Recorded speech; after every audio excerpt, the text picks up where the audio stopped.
I have looked at this document and I've listened to the mover of the motion and also the seconder, and I was very interested by the courses, and I would like to draw the attention of members to page 3 of this report, where the committee has identified, as per their discussions with the Ministry of Education and maybe the proponents of the university, the courses that they are going to start. Bachelor of Data Science, which is extremely important, Honorable Speaker. Our students are spending a lot of money.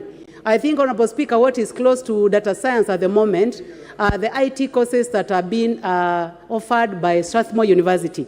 So this is a very welcome move. Honorable Speaker, Bachelor of Science in Cyber Security. Honorable Speaker, as you may be aware, someone can call you today using a number that is familiar to you and maybe saved on your phone, speak using artificial intelligence in a voice that resembles the voice that you are aware of, and you can give information that can cause you lose money or lose valuables, Honorable Speaker. So these are courses that we need currently.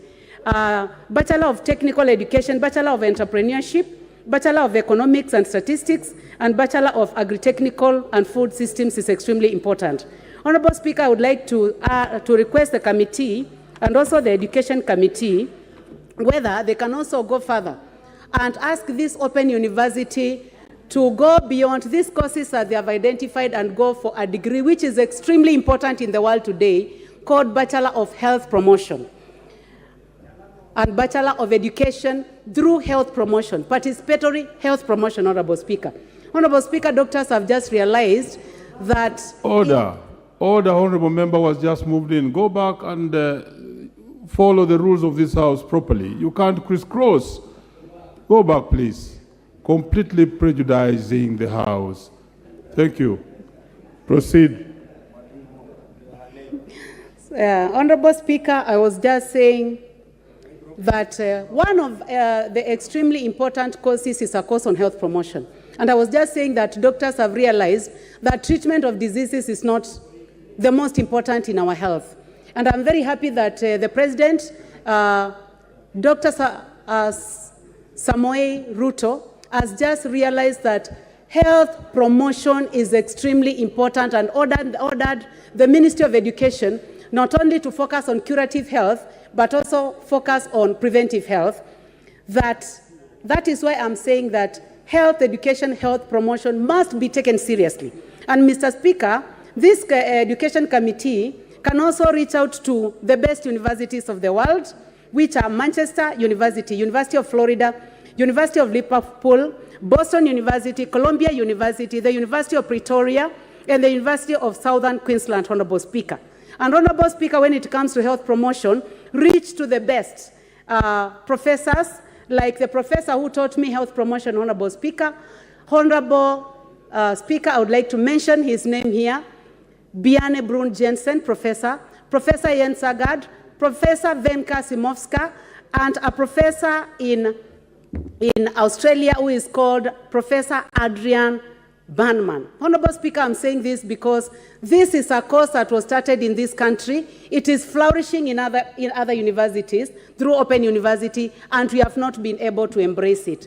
So I hope that this House will take it seriously, that we need to embrace participatory health promotion. And the best way to do it is through this Open University, which will be based in Konza. As I finish, I'm excited about Konza, Honorable Speaker. And I hope that having this Open University here will also be linked to tourism. Thank you, Speaker. Very well. The Honorable Irene Mayaka.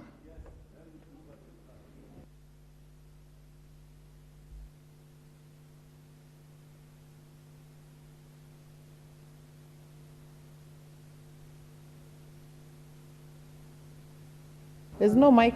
Oh. Thank you, Honorable Speaker. Honorable Speaker, I also stand to support this motion.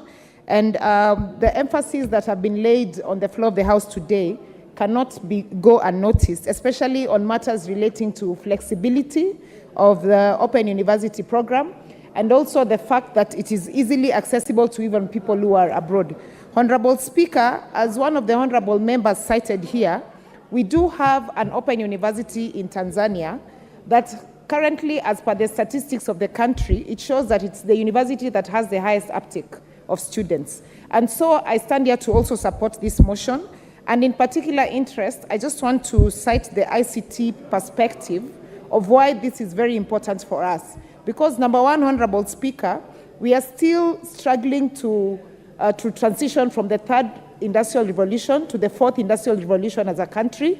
And the fact that this particular university will have courses that are related to cybersecurity and data science, it will then help our country to be able to position itself in the fourth industrial revolution before we get into the fifth industrial revolution, where majority of countries are at currently. Honorable Speaker, I also just want to emphasize that even as we support this particular motion, is that we need to also encourage to have more of our young women joining the STEM courses so that we can have more women in this country participating in the space of the STEM environment. Honorable Speaker, you might very well know that we do not have enough engineers who are women in this country. We don't have enough women in the space of IT. And so for me, what I would like to really urge the implementers of this particular program is that they make sure that when it comes to uptake and encouraging the students who will be part of this program, that we encourage the female students. Honorable Speaker, as I finish, I also just want to emphasize on the importance of this particular course being accessible to the people who are also working, because this will enable even those of us who are in Parliament who want to further our education to be able to access this particular open learning university. Honorable Speaker, please protect me from Honorable Osoro, who is harassing me to finish up. Honorable Soro, Still my time. we don't want local. Proceed, Honorable Member. Thank you, Honorable Speaker, for your protection. And as I finalize, Honorable Speaker, I just want to say that let us all urge and ensure that we support this particular motion. It's very important for our country. It's very progressive, and it will take us to the next level. I thank you. What's your point of order, Honorable Whip? Weka upepo. Mr. Speaker, I'm standing on and I was standing order 95. I would like to request that the mover be called to reply. Well, is it the mood in the House that the mover be called upon to reply? Will as many of that opinion say aye? Aye? Will those of a different opinion say nay? Mover, proceed. Mr. Speaker, thank you for this opportunity. Mr. Speaker, this report has received overwhelming support by the members across the divide of the House. And you realize that, Mr. Speaker, the Open University will provide very key degrees, Bachelor of Science in Data Science, Bachelor of Science in Cybersecurity and Digital Forensics, Bachelor of Technology and Technology Education, Bachelor of Entrepreneurship and Business, Bachelor of Economics and Statistics, Bachelor of Agriculture, Technology and Food Systems, and other very key degrees in postgraduate programs in leadership and running design and technology. Mr. Speaker, I want to thank the members for the support, the committee members who have gone through this report and presented this report, the cracks of the committee, and more so, I want to stress the point that this report needs to be implemented. Mr. Speaker, I beg to reply.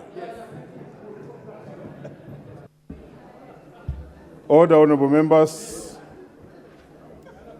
Order, honorable members. Having confirmed order. Having confirmed that we have the requisite numbers, I now put the question that this House adopts the report of the Committee of Delegated Legislation on its consideration of the draft charter for the Open University of Kenya laid on the table of the House on Thursday, 29th June 2023, and pursuant to the provisions of Section 24(1) of the Universities Act 2012, approves the award of a charter for the Open University of Kenya. Will as many as of that opinion say aye? Aye. Will as many as of a contrary opinion say nay? The ayes have it. Thank you. Next order. Order number 10, motion, approval of the Defense Cooperation Agreement between the Government of the Republic of Kenya and the Government of the Republic of Seychelles. Resumption of debate.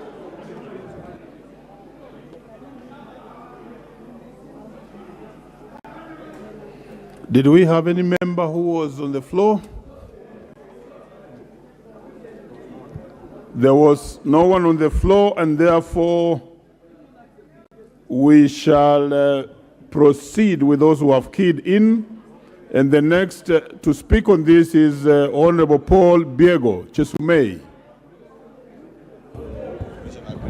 Paul Biego, Honorable Member for Chesumei.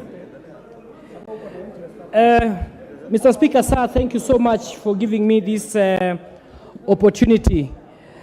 Mr. Speaker, sir, what I had wanted to speak about was education, so I beg to give to the next. Very well. The Honorable John Kiragu, Honorable Member for Limuru.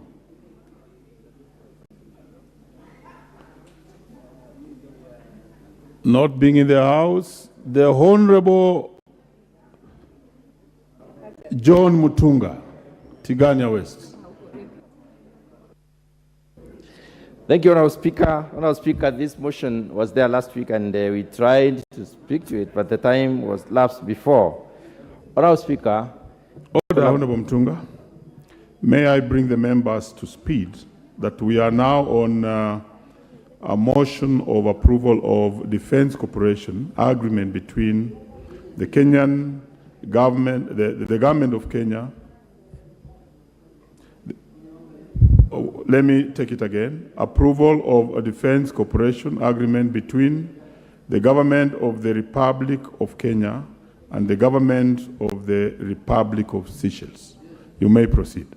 Thank you, Honourable Speaker. Honourable Speaker, this collaboration is important to both the republics, the Seychelles Republic and the Republic of Kenya, because training together for such a force is important.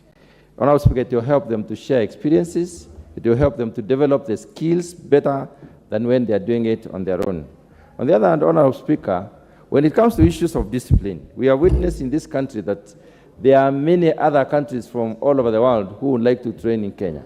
We have some European Union countries and UK soldiers training in Nanyuki and other parts of this country. And we have observed some cases of discipline within the disciplined forces. Honourable Speaker, as this is ratified, we need as a country to caution that interactions with the community need to be curtailed so that people are given their respect and their dignity prevails. Honourable Speaker, when you look at Seychelles, Seychelles and Kenya shares a coastline, they share a border. We therefore have an opportunity for an enlarged seashore where they can train. There is an enlarged body of water. Honourable Speaker, especially for our Navy, the two navies, the Kenyan Navy and the Navy from Seychelles, they will have a great opportunity to practice together. They will have a great opportunity to have joint trials and joint vessel testing in the waters, because we have an enlarged and longer, coastline. Honourable Speaker, training together again brings in issues of faster skill development and challenges. We will have our soldiers challenged, and those of the Seychelles also, challenging our soldiers and us challenging them. And in this particular respect, they will be able to we will get better material and better, soldiers at the end of the day. Honourable Speaker, when it comes to the two countries, the soldiers come from different, or rather the military personnel have come from different environments. They'll be able to share experiences from where they come. They'll build their capacities in view of those experiences, and you'll have a more rounded, people at the end of the day. Honourable Speaker, I support this particular collaboration. Thank you.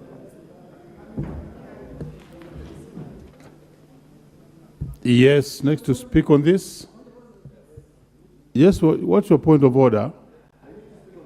Mr. Speaker, I raise under Standing Order 95. Will I be in order to ask the mover to be called to reply, Mr. Speaker? Because this matter has been debated since yesterday, Mr. Speaker. Yeah, since yesterday. Yeah. So that we can move to the next business, Mr. Speaker. Yes, I agree with you. Honourable members, a member has risen from his place on point Standing Order number 95 that the mover be called upon to reply. Is that the mood in the House that the mover be called to reply? Will as many as of that opinion say aye? Aye. Will as those of a contrary opinion say nay? Mover proceed to reply.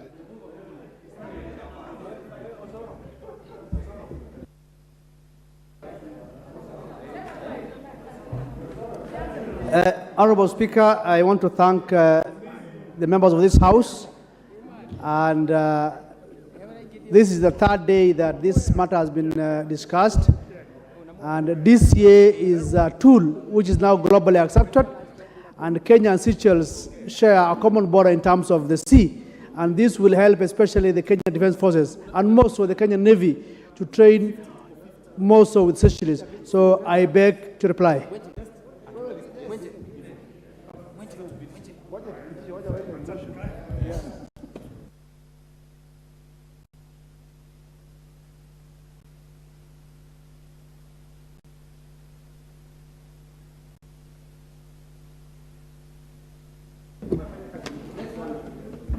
Honourable members, having approved that we have the requisite numbers, I now put the question that this House adopts the report of the Departmental Committee on Defence, Intelligence and Foreign Relations on its consideration of the Defence Cooperation Agreement between the Government of the Republic of Kenya and the Government of the Republic of Seychelles, laid on the table of the House on Tuesday, 13th June 2023, and pursuant to the provisions of Section 8.4 of the Treaty Making and Ratification Act 2012, approves the Defence Cooperation Agreement between the Government of the Republic of Kenya and the Government of the Republic of Seychelles. Will as many as of that opinion say aye? Will as many as of a contrary opinion say nay? No. The ayes have it. Next order.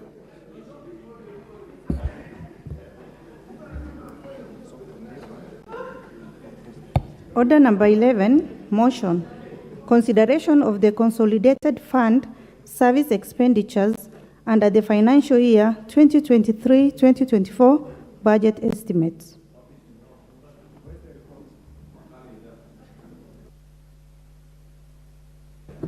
Mover. Yeah, thank you very much, Honourable Speaker. Honourable Speaker, I beg to move that this House adopts the report of the Public Debt and Privatization Committee on its consideration of the Consolidated Fund Services Expenditures under the financial year 2023-2024 budget estimates, laid on the table of the House on Wednesday, 21st June 2023, Honourable Speaker. Honourable Speaker, before I get to the main text of the report, allow me, Honourable Speaker, to begin by thanking members of the Public Debt and Privatization Committee for working tirelessly to ensure that this comprehensive report is tabled in this House. Honourable Speaker, I also want to extend our gratitude as a committee to the National Treasury, the Office of the Controller of Budget, the Office of the Auditor General, and the Central Bank of Kenya for providing critical information in the process of reviewing the SFS expenditures, Honorable Speaker. The Controller of Budget and the Office of the Auditor General, Honorable Speaker, have over time proven to be very critical in promoting accountability and transparency in relation to the CFS expenditures, and have highlighted gaps which the committee is oversighting, Honorable Speaker. Honorable Speaker, it is important to remind members of this House that the Consolidated Fund services, normally abbreviated as CFS, are excluded from the Appropriations Act pursuant to the Article 221 of the Constitution, Section 7 of our Constitution. This is because, Honorable Speaker, they are a direct charge to the Consolidated Fund and thus do not require appropriation. This seems to be an unfamiliar aspect of expenditure, in that expenditures can be undertaken without appropriation by the House, Honorable Speaker. Honorable Speaker, what we are saying in brief is that the SFS expenditures, unlike the other expenditures which we appropriate as a House, are never appropriated by this House. And so they just get they are direct charge to the Consolidated Fund. Honorable Speaker, for the benefit of members, the SFS expenditures comprise of the following expenditures. The first one is expenditures required to service our public stock of debt, being interest payments and redemption, that is maturity of public debt expenditures. The second item under these expenditure items, Honorable Speaker, is the pension expenditures. The third item is salaries for constitutional and independent offices, Honorable Speaker. The fourth one is expenditures related to guaranteed debt. Honorable Speaker, for the financial year 2023-2024, the SFS expenditures are the largest in terms of percentage, Honorable Speaker, at a value of 1.84 billion, Honorable Speaker, larger than the recurrent expenditures of the current government, which amount to 1.56 trillion, Honorable Speaker, and development expenditure, which is worthy Kenya shillings 807.64 billion, as approved by this House. Honorable Speaker, if you look at this figure of 1.84 trillion as the SFS expenditures, Honorable Speaker, it's about 70% of the projected revenue to be collected for the year 2023-24. And Honorable Speaker, if you compare this with also this figure, as we are talking about, Honorable Speaker, if you also compare it with the exports coming from the return from our exports, Honorable Speaker, you find the figure is also quite high. So in short, we are saying, Honorable Speaker, these expenditures are very critical when you look at the amount. Unfortunately, Honorable Speaker, we have realized that this House, when you look at our standing orders, they are not very clear in terms of how do we address these expenditures, Honorable Speaker. And you can see, Honorable Speaker, even today, when we are discussing this important report, we've already passed the budget as a House. Meaning, we are not giving these expenditures the kind of the attention they deserve. And at the same time, Honorable Speaker, you realize these expenditures, they are taking such a huge chunk of our revenue, Honorable Speaker. Honorable Speaker, in the financial year 2023-24, SFS expenditures are projected to amount to the figure I've mentioned, that is 1.4 trillion. And if you compare that with the last financial year, 2022-23, which has just ended, the figure was 1.553 trillion. This is an increase of Kenya shillings 283.4 billion in this year. And because they are direct charge to the Consolidated Fund, they will constrain our fiscal space, Honorable Speaker, by reducing the amount of resources available to finance other critical expenditures in the country. Over the medium term, Honorable Speaker, the SFS expenditures are projected to hit a figure of Kenya shillings 2.2 trillion. That will be by June 2027, Honorable Speaker. The increase, Honorable Speaker, is largely driven by expenditures required to service the growing public debt stock, which amounted to Kenya shillings 9.6 trillion as at April 2023, Honorable Speaker. Debt servicing expenditures, Honorable Speaker, on average, account for about 88% of the total SFS expenditures. What we are saying, Honorable Speaker, is if you take the totality of how much you are spending on this SFS expenditures, 80% of that goes to debt servicing, Honorable Speaker. Honorable Speaker, in this regard, in the year 2023-2024, public debt service expenditure is estimated to amount to 1.625 trillion. This is an increase of about 265 billion, Honorable Speaker, largely on account of an increase in the external debt service expenditures from Kenya shillings 362.2 billion in the financial year 2022-2023, Honorable Speaker, to 622.47 billion. And this will be occasioned by a one-off payment for the maturing debt, sovereign bond, that has been allocated a total of 241.75 billion, Honorable Speaker. Honorable Speaker, while external debt will cause periodical increases over the medium term, the risks emanating from this domestic debt remains the main concern over the medium term. This is because while external debt is characterized by concessional financing with low interest rates and long grace periods, domestic debt is characterized by rising interest rates, shorter maturing period, Honorable Speaker, and then the debt keeps on increasing year after year. In the year 2022, 2023, 2024, Honorable Speaker, expenditures related to domestic debt servicing are projected to amount to 1.00 trillion. This is an increase on account of reopened or reissued domestic bonds and short-term treasury bills, Honorable Speaker.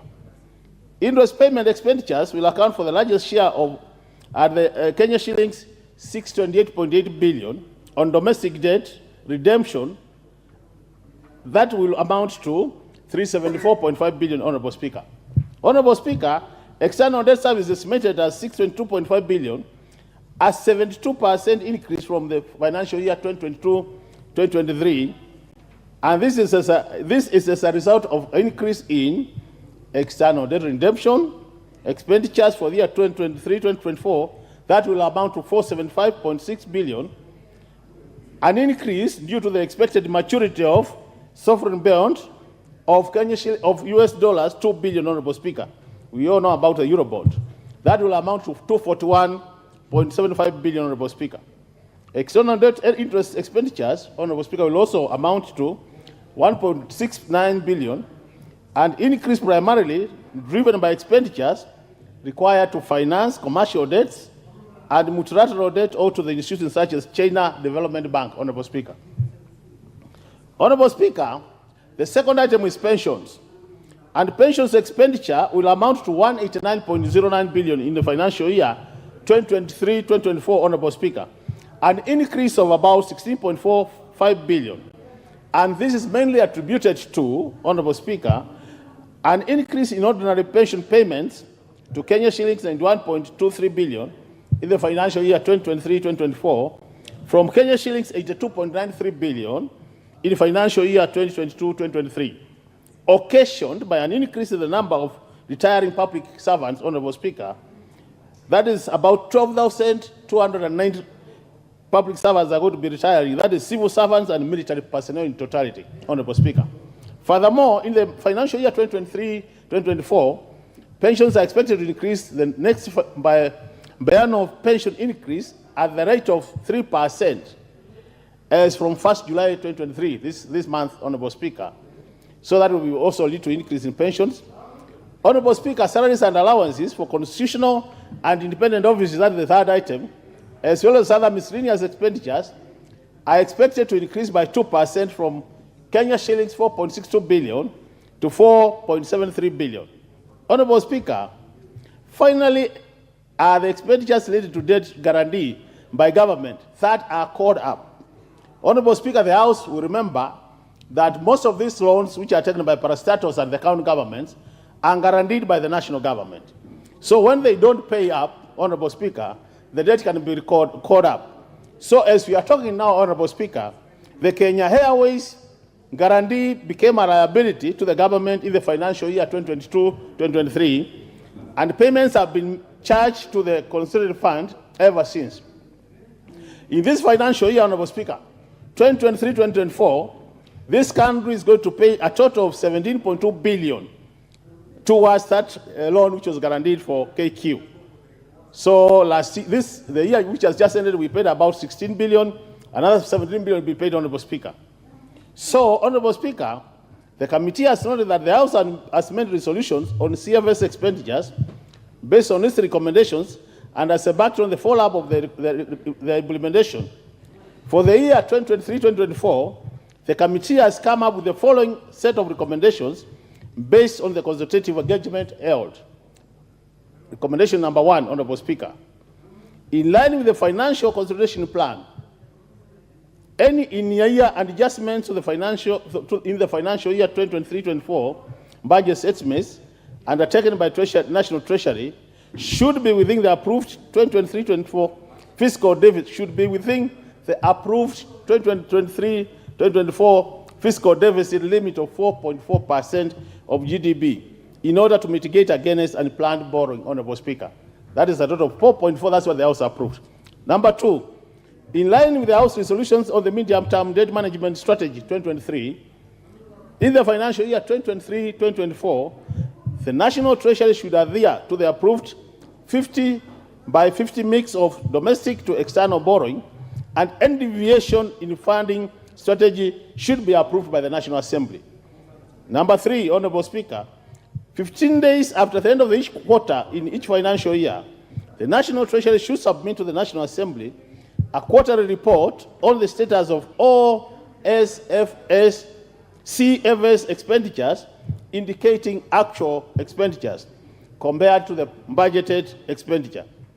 That for any in-year CFS expenditure adjustments, Honorable Speaker, budget cycles going forward, the National Treasury should report the overdraft facility as well as all expenditures related to guaranteed debt as a separate and substantive components of public debt servicing expenditures and not under the salaries and allowances component of the CFS. Recommendation number 5, Honorable Speaker, the National Treasury should ensure timely payment of pensions to the pensioners and prioritize the prompt disbursement of employment contributions under the Public Servants Superannuation Scheme, Honorable Speaker. What we are saying, Honorable Speaker, as a committee, we have realized there is a serious delay in paying pensions to our retired civil servants. And it is time, Honorable Speaker, that our retired civil servants who have served this country faithfully are paid their dues in good time so that they don't die before they enjoy their terminal benefits, Honorable Speaker. Honorable Speaker, recommendation number 6 is that in the next budget cycle, that is for the financial year 2024-2025, the National Treasury should submit explanatory notes on the CFS expenditures along with the budget estimates for the financial year 2024-2025. Honorable Speaker, explanatory notes are very important when we are analyzing budgets, and they provide more details than you can see in the figures. So it is important that as move to the future, the National Treasury, every item submitted to the National Assembly is accompanied by explanatory notes. Recommendation number 7, Honorable Speaker, that by that 1st December 2023, this year, the Office of the Auditor General should undertake a special audit on pensions relating to pensioners paid through the Crown Agents, Honorable Speaker, Bank in the UK, and submit a report of the National Assembly within the stipulated time frame. Honorable Speaker, the committee did realize that as a result of this committee starting to be very keen on CFS expenditures, the allocation for this particular group of Kenyans, retirees who are in the UK, was reduced from 150 million to 42 million. Is it million, Honorable Speaker? And we were not sure what really happened. So that's why we are asking the Controller and Auditor General to go out there and do a specific audit on this matter, so that as a committee, we are informed of what really happened and what triggered that change. And in case there will be any issue of misappropriation or misdirection of resources, Honorable Speaker, we will be asking this House to recommend the necessary sanctions for such a case, Honorable Speaker. So, Honorable Speaker, as I conclude, Honorable Speaker, I just want to repeat what I said earlier. I re-emphasize, Honorable Speaker, that these CFS expenditures, Honorable Members, are taking a huge percentage of our budgets.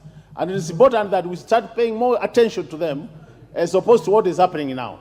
And we would be pleading with the House, and more so our Speaker, that this now is given more time and we discuss them during the right time, Honorable Speaker, instead of discussing them when we have passed the budget. So with those many remarks, Honorable Speaker, I want to take this opportunity now. I beg to move this motion and call upon one of my very active members, Honorable Speaker,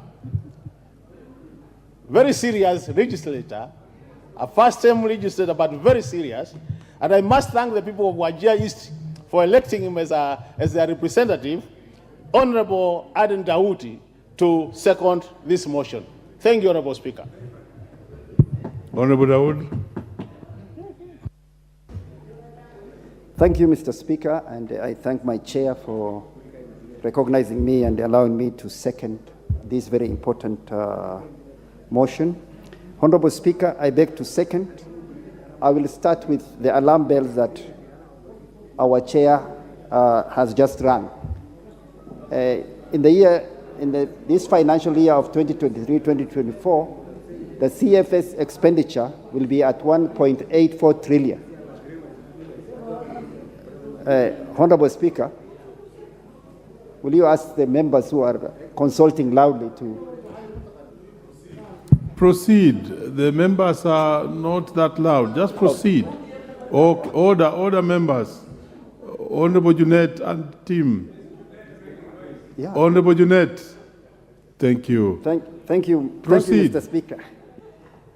Let me start with saying that the alarm bells that has just been rung by our chair regarding the CFX expenditures, it is important for this House to note that in the year 2023-2024, the CFX expenditure, the CFS, the Consolidated Fund Services expenditure, will be 1.84 trillion. That is a huge number. That is about 51% of our national budget. That figure, Honorable Speaker, does not come through this House. I remember in the last few weeks, we have been staying here overnight, every night until midnight, just to argue about $200 billion that was addition to the finance bill. But here we are, very lackluster, and we are not even minding an expenditure of 1.84 trillion.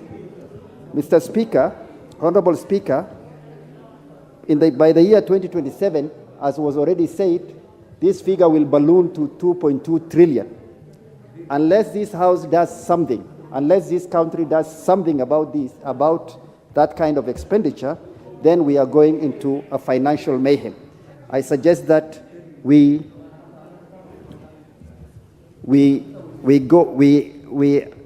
go into financial consolidation and financial discipline.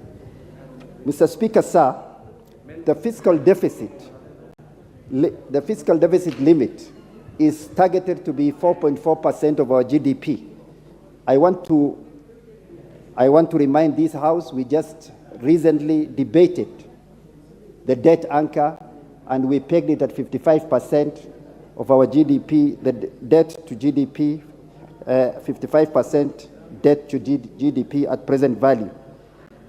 Mr. Speaker, sir, it behoves us as a House to hold the National Treasury to account and to make sure that our fiscal deficit limit should not be more than 4.4% of our GDP.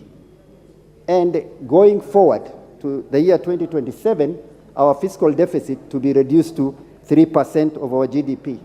This is in line with what we have just done the other day by moving from a debt ceiling to a debt anchor of 55%.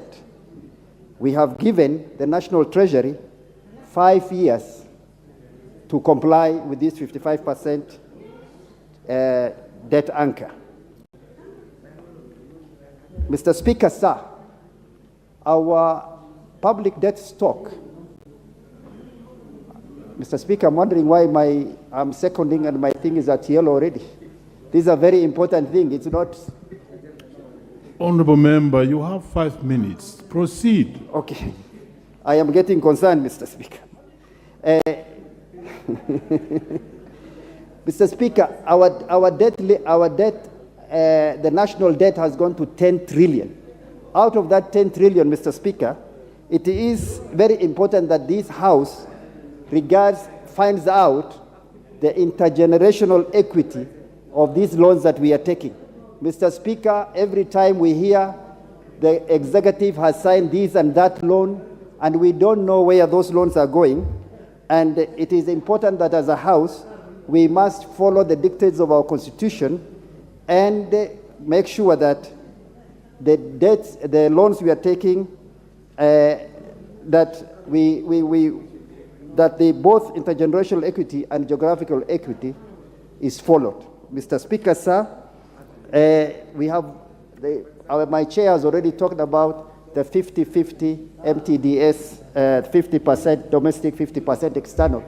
This House has passed that report.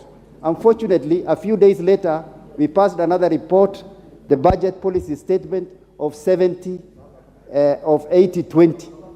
I think it is important that this House takes note of these reports that we are passing. Today we pass X, tomorrow we pass Y, and they are contradicting each other. Mr. Speaker, sir, I urge that the House takes notes of these very important reports and just don't say aye and nays. Finally, Mr. Speaker, we have gone from a defined benefits contribution, defined benefit scheme to a defined contribution scheme as far as our public pensions are concerned. Unfortunately, the idea of moving from defined benefits to defined contribution was to reduce the pension burden on the public.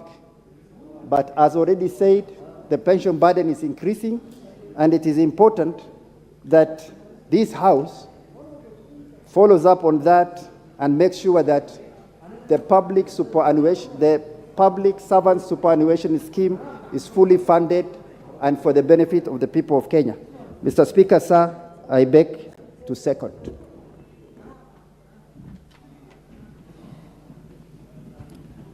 Very well. Honorable members, I now propose the question that this House adopts the report of the Public Debt and Privatization Committee on its consideration of the Consolidated Fund Service expenditures under the financial year 2023-2024 budget estimates laid on the table of the House on Wednesday, 21st June 2023.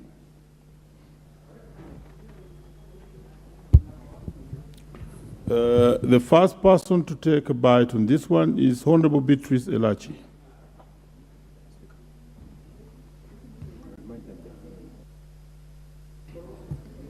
Thank you. Every member will have a maximum of 5 minutes to speak.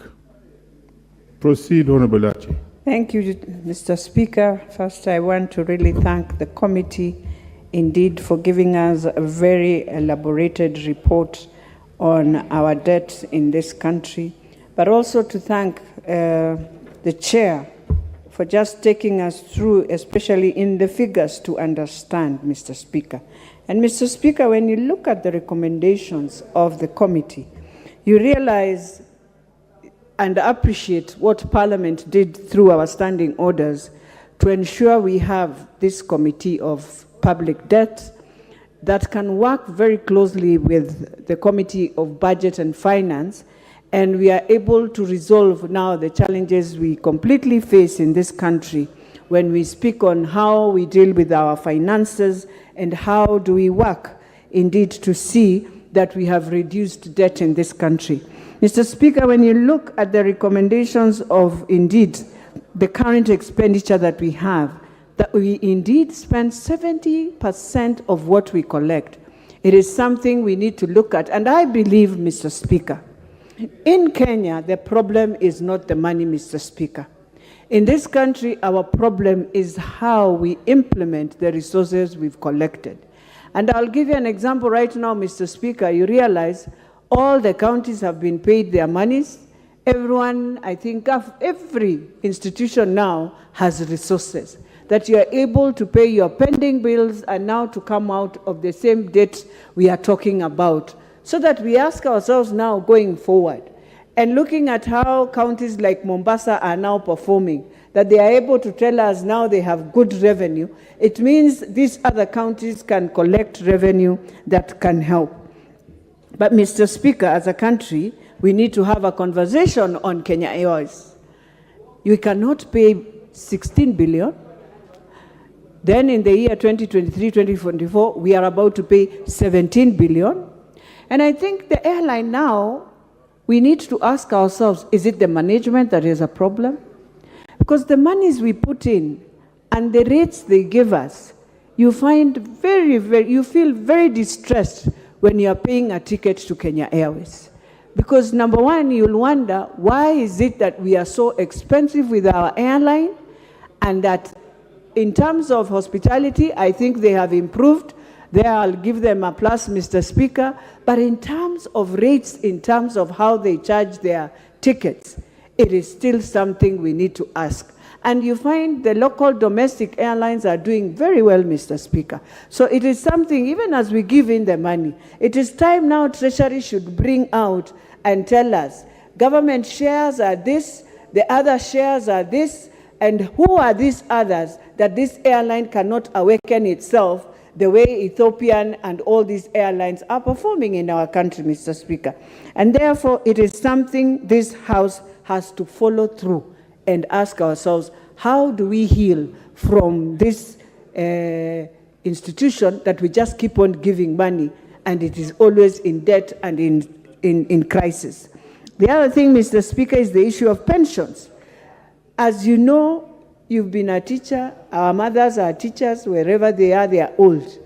And indeed, after you have gone home, if you cannot receive your pension, Mr. Speaker, it is something that you find people really, really going into a lot of suffering, and especially those who are sick, who are using the same money to go for treatment.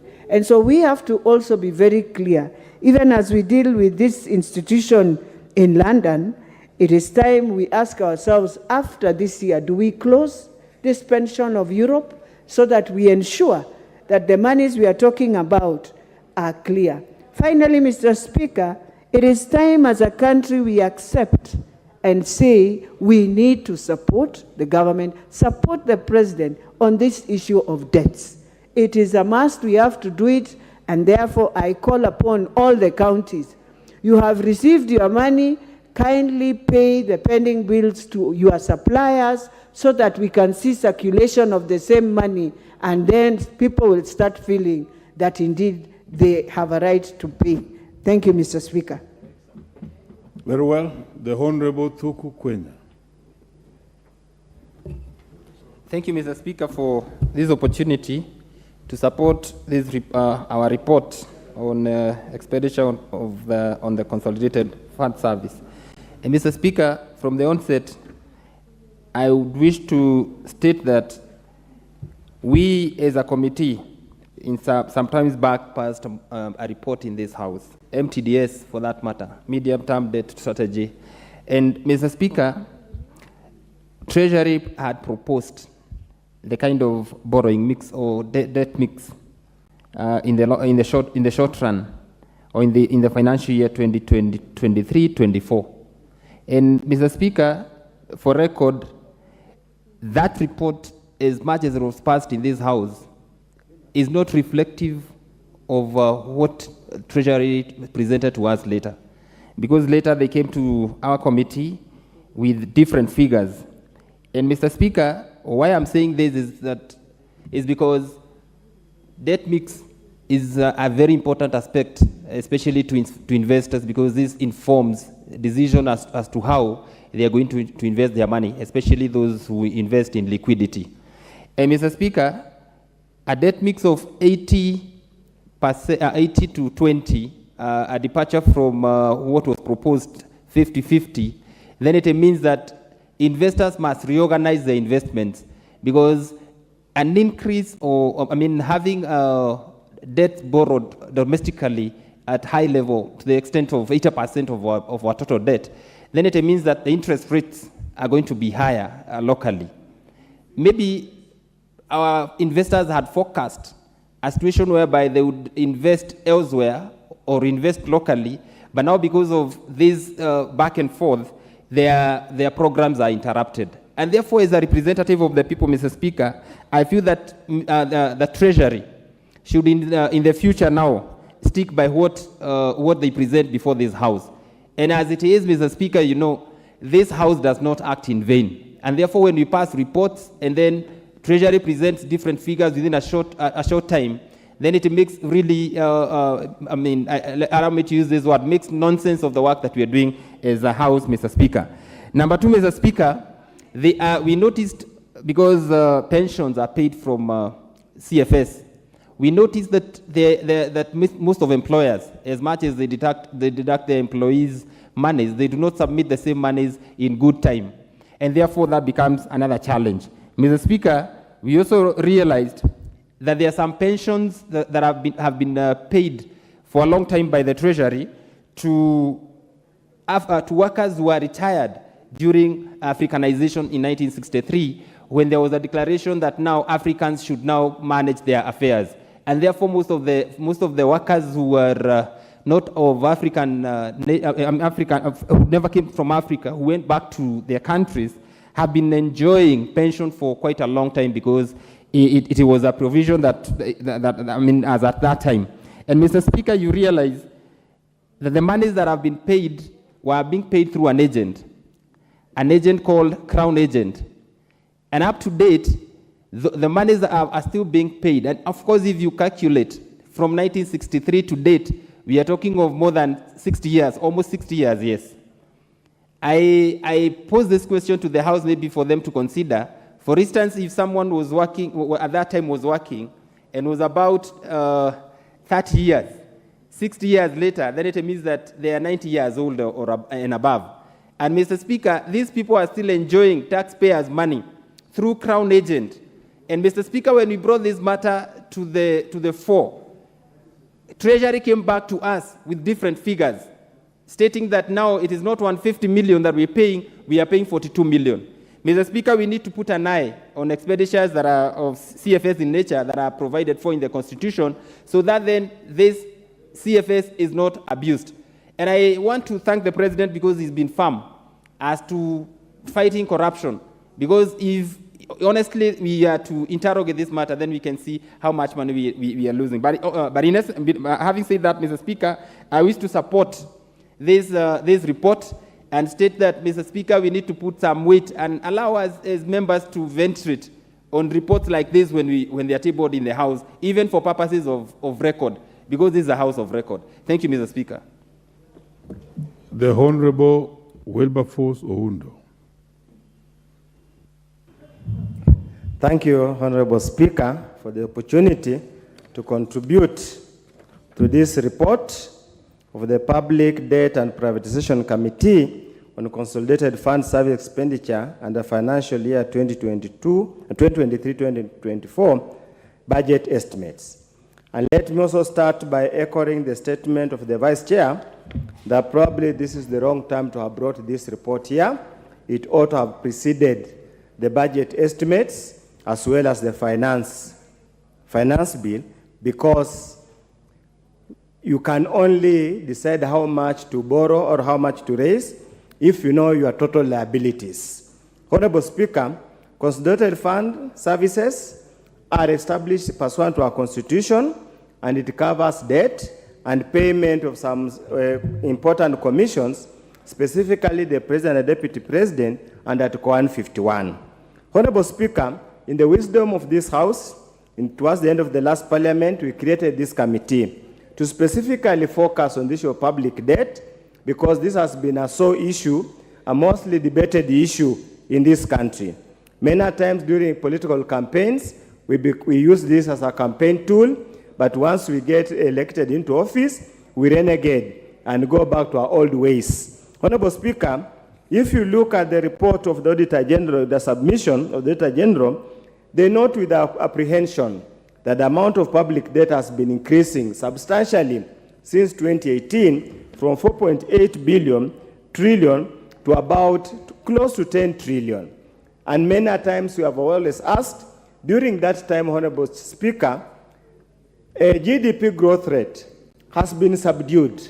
That simply meaning debt has not been used in the productive sector, has been used for other things that really do not make sense on us, Honorable Speaker. Honorable Speaker, the most alarming part, and I hope the member of the committee is here, is the disproportionate allocation between servicing foreign debt and servicing domestic debt. Honorable Speaker, if you look at the figures, we are talking about 1.3 trillion goes to service local debt. And yet about 600 billion is what goes probably to service foreign debt. Honorable Speaker, in a country with very low saving levels, in a country with a very small financial market, honestly speaking, Honorable Speaker, excessive borrowing from domestic market is going to stifle, is going to kill this economy, and it's going to rob the local business people money to enable them invest in productive ventures. And I totally agree, and probably to some extent I disagree, that there should be a 50-50% share arrangement between domestic and foreign debt. What we should go for, and the central bank made a comment during their commitment, and they were very clear, that the CBK knows under paragraph 19 of the report, that the CBK knows that the capacity of domestic market to support the elevated financing needs is limited. That is a very clear sign. And Honorable Speaker, we are aware, every week or every month, CBK releases reports on uptake of Treasury bill and other related bonds. If you track the reports and you plot, you will find that the appetite has been reducing. Many times, central bank or the government has got fewer applications and fewer uptakes compared to what's being floated. That we should tell you, Honorable Speaker, there is a liquidity problem in this country. And as we have always argued, in an economy that's in a recession, in a market where liquidity is stressed, the government should not compete with the private sector. Because the government, being a sovereign, is a less risk lender or a risk borrower compared to a normal business. So in that event, Honorable Speaker, this economy will continue to struggle simply because those people who are in charge of making these decisions have simply forgotten the basic economic theories, basic macroeconomic theories that we are normally taught in first year in any reasonable university, especially a reasonable university like the University of Nairobi. I wonder where these people went to university.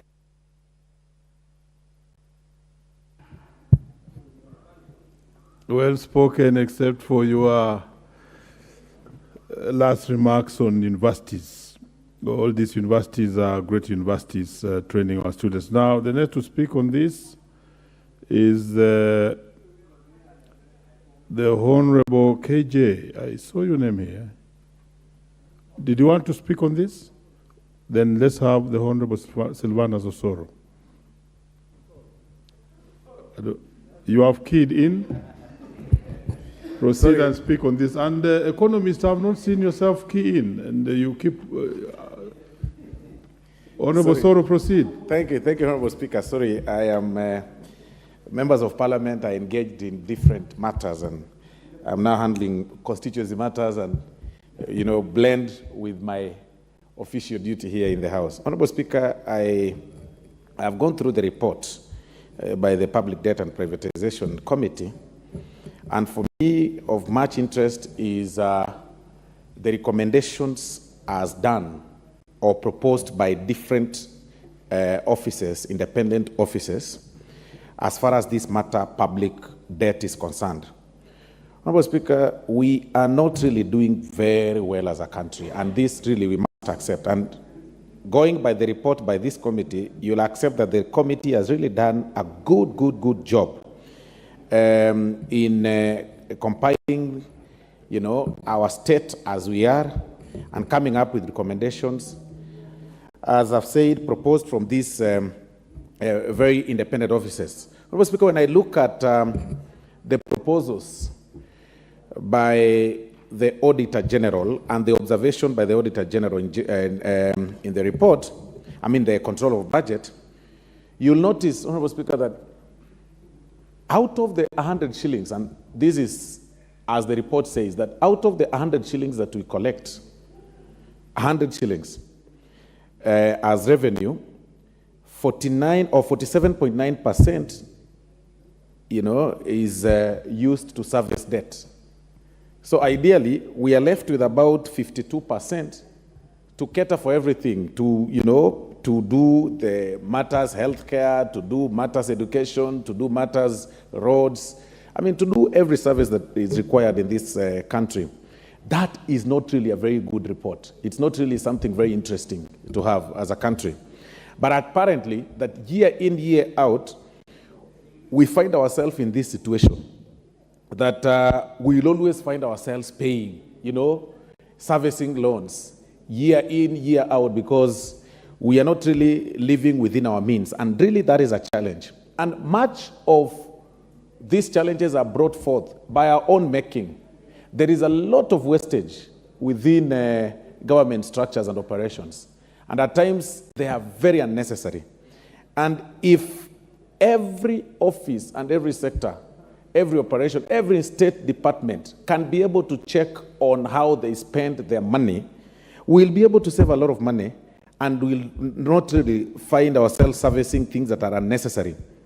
And those are the things that I have noticed in this report, that as a country, we are not doing very well, and we need to now empower these independent officers that even as they make proposals, professional proposals, that will be able to mitigate the challenge of, the challenge of this public debt.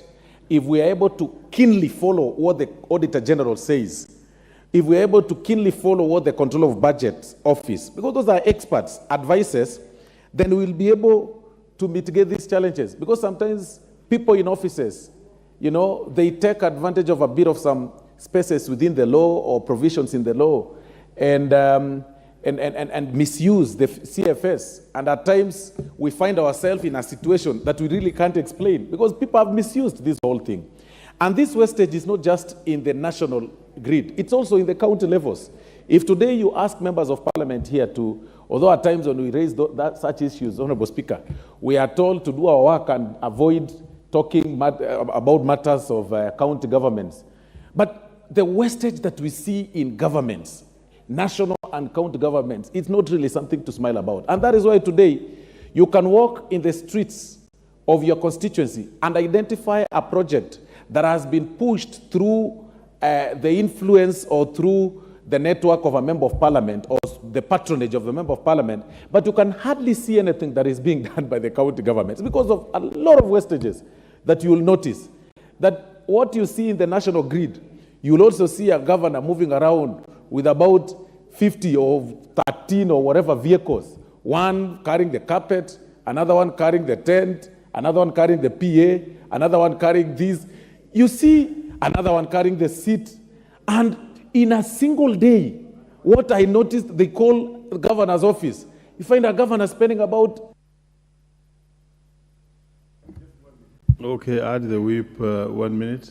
Thank you. Thank you, Mr. Speaker. You'll find a governor in basic recurrent expenditure, what they call the governor's expense. You find them spending about 2 million, and they do such activities day in, day out. You'll realize that their ECD classes are not built. You realize that the roads are not well maintained, but you find that these guys are spending a lot of money, and then they carry with them a whole team. In fact, today, Honorable Speaker, without really casting aspersions to anybody, particularly when I talk about, for example, my county, as we speak, my county governor is in China with 50 MCAs, with 30 county staffs, all of them, he's taken them to China. All of them, you know, they are going there to benchmark on how to plant bananas. But Kisii is a hub of bananas. They are spending, when I was going through through that vote in the county government, they spent a whooping 300 million just to go there and see how bananas are being planted in China. It is shocking. I mean, that is the situation we are in. But you'll see them here saying, county governments have not been given money. Honorable Soro, don't discuss a person who's not in the House, but proceed. Okay. You will see them. I'm talking about oversight, Honorable Speaker. You will realize the county governments here, you will hear them every time saying, we are not adequately funded, we've not been given money, national government has refused to give us money. Immediately that money hits the account, it is spent in unnecessary trips, spent in unnecessary expenses, you know, like moving around with motorcades and such like that, sirens disturbing people in small towns. You know, it's really unfortunate. And that now raises our public debt. We find ourselves now in a situation that we are funding unnecessary expenses. We are finding a bit of some, for lack of a better word, Honorable Speaker, we find ourselves funding nonsensicals in government structures. Thank you very much. And for that reason, though, I support the report as it is. Thank you, sir. Very well, but mind your language. Strictly be parliamentary language we require here. Very well, let's have next to speak on this the Honorable David Mboni. Thank you, Mr. Speaker. And let me caution members not to to speak and talk about people who are not in the House and they can't defend themselves. You may proceed. Thank you, Mr. Speaker, for giving me this opportunity also to say one or two things about consolidated fund services, expenditure services. Mr. Speaker, as we are all aware, CFS expenditures are the first charge in Exchequer. And they comprise public debt service, pensions, salaries to orders of constitutional offices, and guaranteed debt. Mr. Speaker, this report is one of the best reports I've ever come across because it gives us our fiscal situation in the country. And when you look at the fiscal situation, it's really very worrying. Because if you look at the public debt, for example, servicing, out of the 3.6 trillion budget, public service debt is taking 1.6 trillion, which is almost 40% of our budget. Mr. Speaker, we need really to think about how we are going to address our debts. Because if you are spending 1.6 trillion on debt, and then on development, we are only spending around 6 billion. So that's a quite worrying situation, whereby if we continue like this country cannot be able to develop. Mr. Speaker, we recently moved our debt from numerical debt ceiling to debt anchor. But currently, our debt to GDP at present value is 2%. And I come to understand also the numerical value of our debt has already passed 10 trillion. This gives us a very worrying situation because we don't have fiscal space even to borrow. So we need to take, as a country, measures to make sure that the country moves forward. And one of the things is the government should follow strictly the funding strategy, which has been approved by this government, by this House, which talks about 50 to 50% of external debt, external domestic to external borrowing, so that at least we reduce borrowing, because what is killing this country is borrowing. Secondly, we need to strictly follow consolidation strategy. strictly. Because this thing of consultation, fiscal consultation, we have been talking about it. But when you look at what is happening in this country, in terms of wastage, was what Honorable Osoro was talking about. Wastage in this country and the corruption actually takes around 60% of our expenditures. Meaning that if we can reduce our corruption and wastage, this country will be able to move. Actually, if we reduce by even 50%, we are going to save enough money for development. Secondly, Mr. Speaker, we need to move from expensive loans. The expensive loans which have been taken from East, we need to move to concessionary loans, which are cheaper and have a long repayment period, and use those loans and retire the most expensive loans, so that at least we have fiscal space and we can breathe, we can invest in our development. Mr. Speaker, I like the recommendation which they said that committee put forward. Fiscal deficit should remain at 4.4% of our GDP. These are very good recommendation, so that we don't need to continue borrowing. But I wonder if Treasury and the government are going really to follow that, because we are fond of spending even outside the approved budget. For example, the Article 223. These are something which as a parliament, we need to look at Article 223 and agree what should be going into Article 223. Because at the end of the day, we are spending over 300 billion on Article 223, funds which are not actually budgeted for. On the issue of domestic borrowing, I think these are issues which you need to address. If we continue borrowing from domestic, we are going to crowd out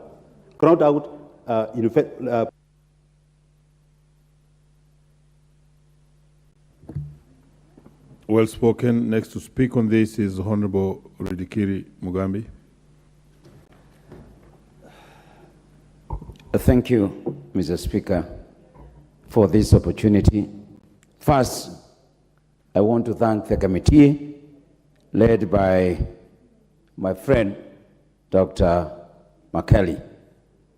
Indeed, this committee has already indicated to us that they are ready to support the government in putting up the right structures in place to ensure that there is prudent management of finance resources that we have. Mr. Speaker, I've listened keenly to the recommendations that they have given.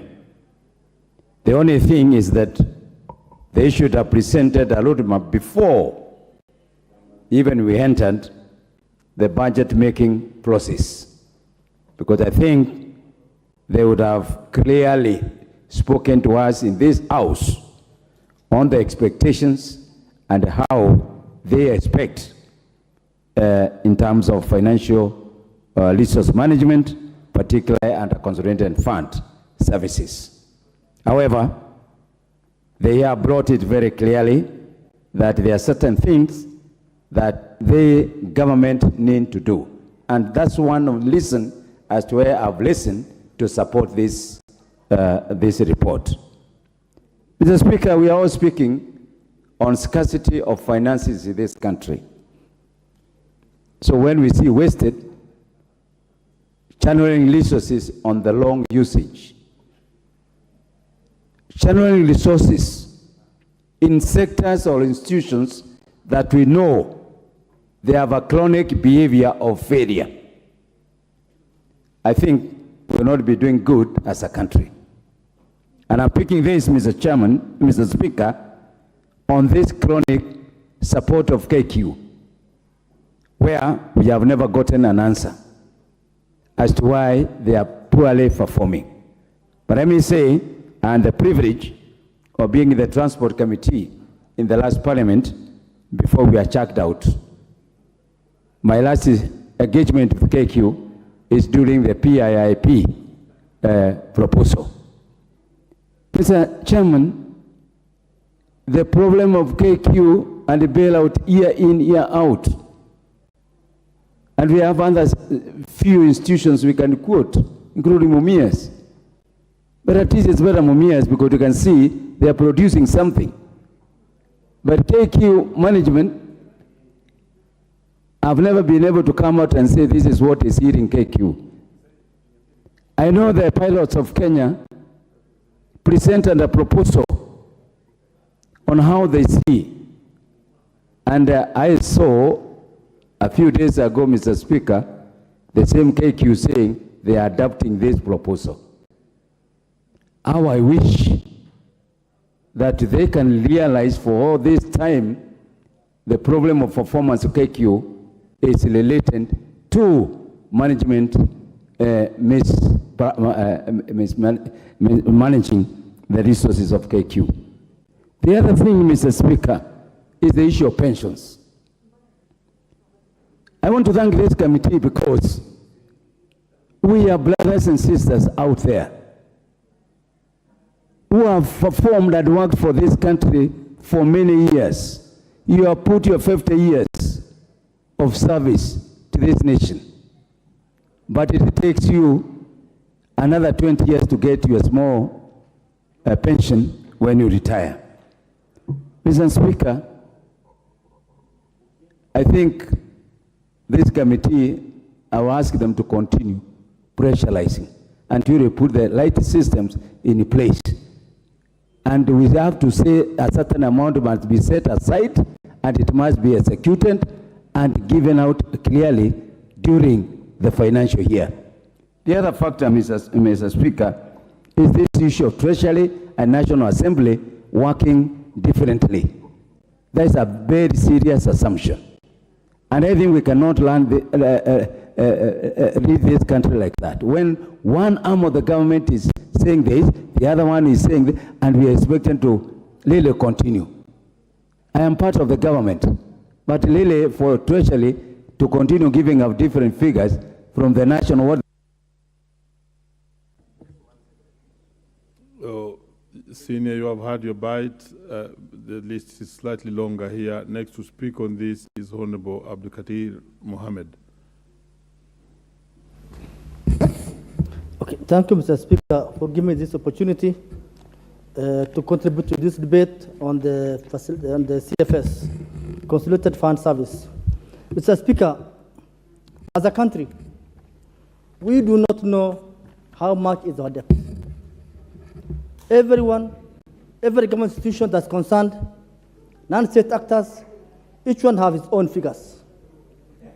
And we need to know how much debt, how much is our debt.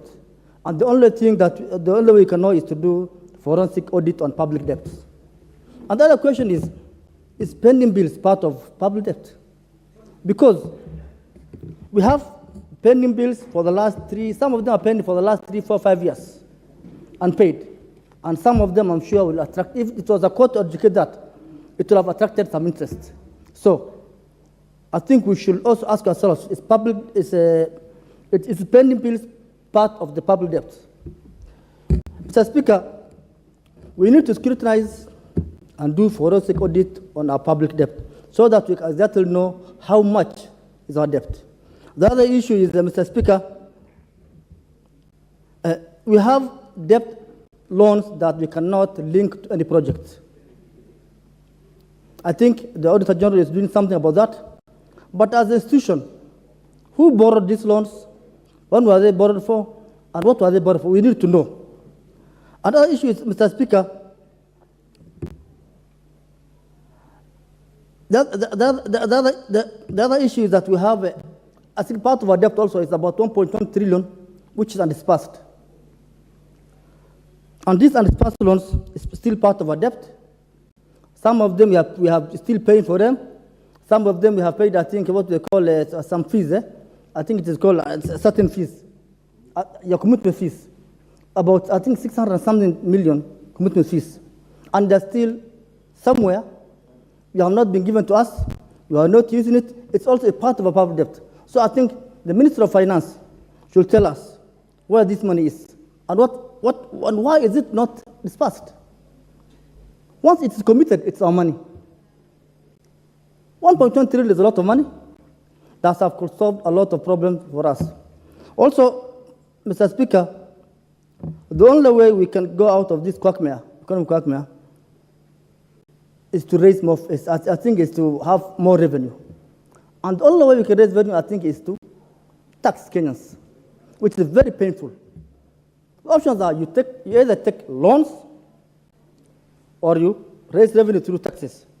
But if we may ask ourselves, which one is better? I think the loans are worse. Because the loans you pay with interest. Right now, 75% of the interest we are paying for our loans is domestic loans. And these domestic loans is, I think those are the easiest money that government can get. Whenever they want to raise something, they raise bonds. So I think what we should do as a government is that we should look into, when we are borrowing, this just borrowing money for nothing. Or okay, we have a problem with money, cash. But if we always go for loans or we go for debt, I think it is going to be a problem for us. So I think I will ask Kenyans, let us tighten our belt. The taxes already are there. We have raised the taxes. But I think within a few years, this will also, the taxes that the taxes we are paying now will also somehow help us in the next few years. Thank you, Mr. Speaker. The Honorable Augustine Mwafrika. Thank you, Mr. Speaker. I need also to top up my voice on this motion. Mr. Speaker, borrowing has a remit, whether multilateral or bilateral. I'm saying this because, Mr. Speaker, our borrowing has hit the roof, the borrowing of this country. And that is why, Mr. Speaker, the Kenya Kwanza government came up with a finance bill so that somehow we can become self-reliant.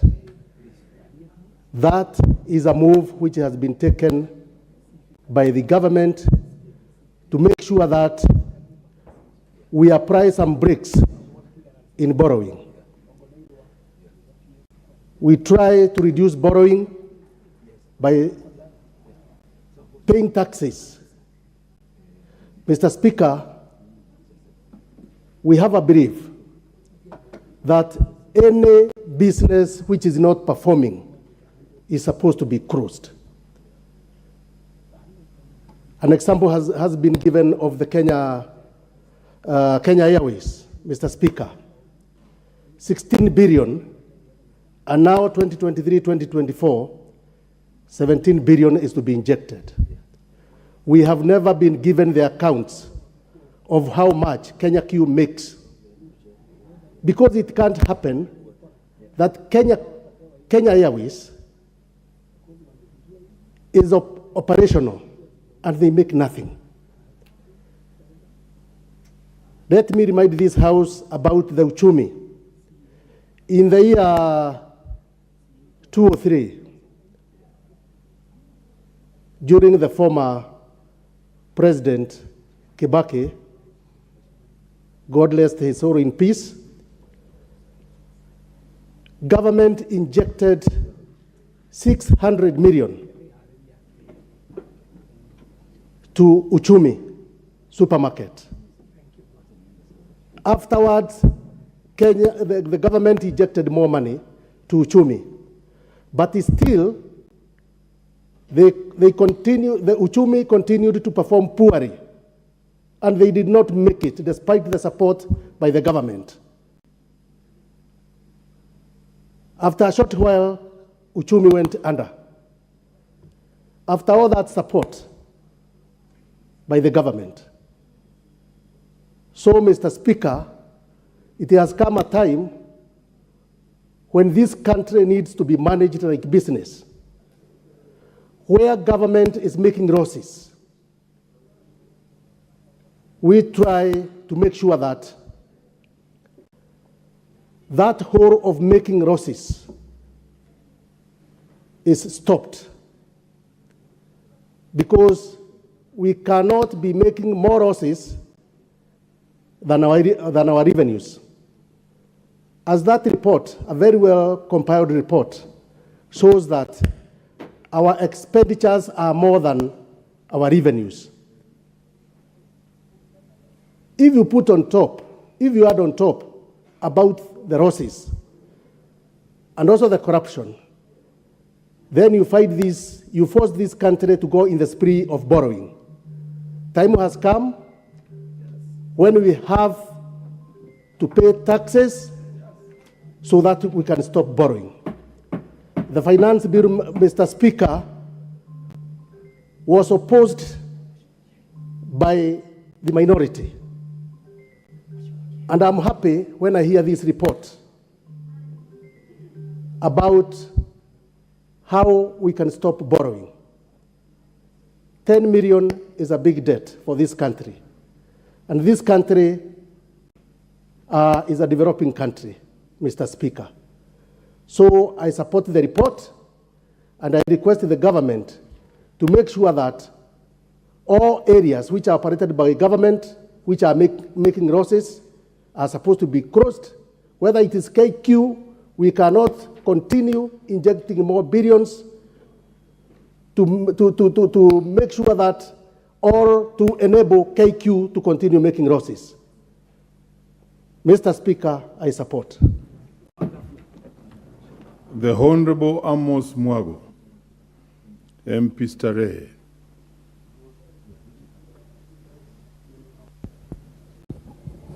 Thank you, Mr. Speaker, sir, for giving me an opportunity to speak on this matter about the report on CFS.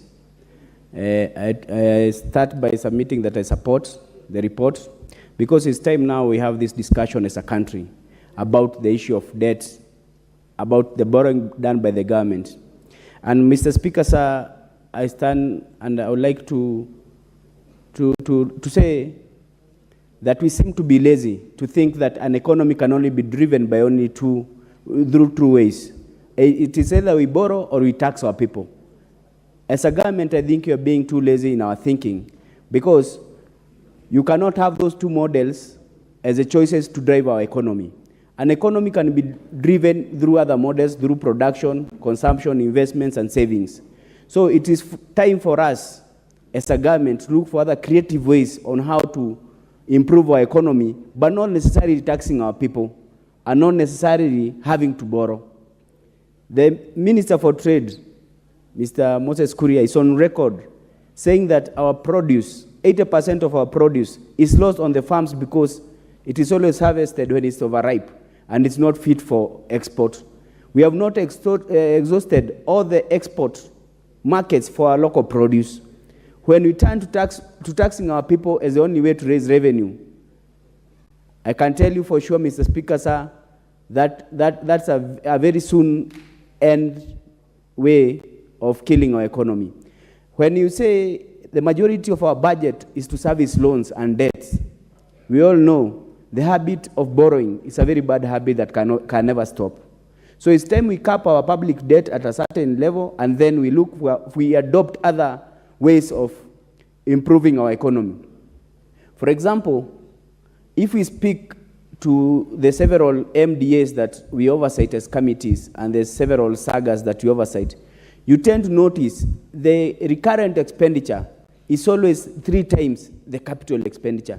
You find an MDA having a recurrent budget of 1 billion, but a capital budget of around 20 or 50 million.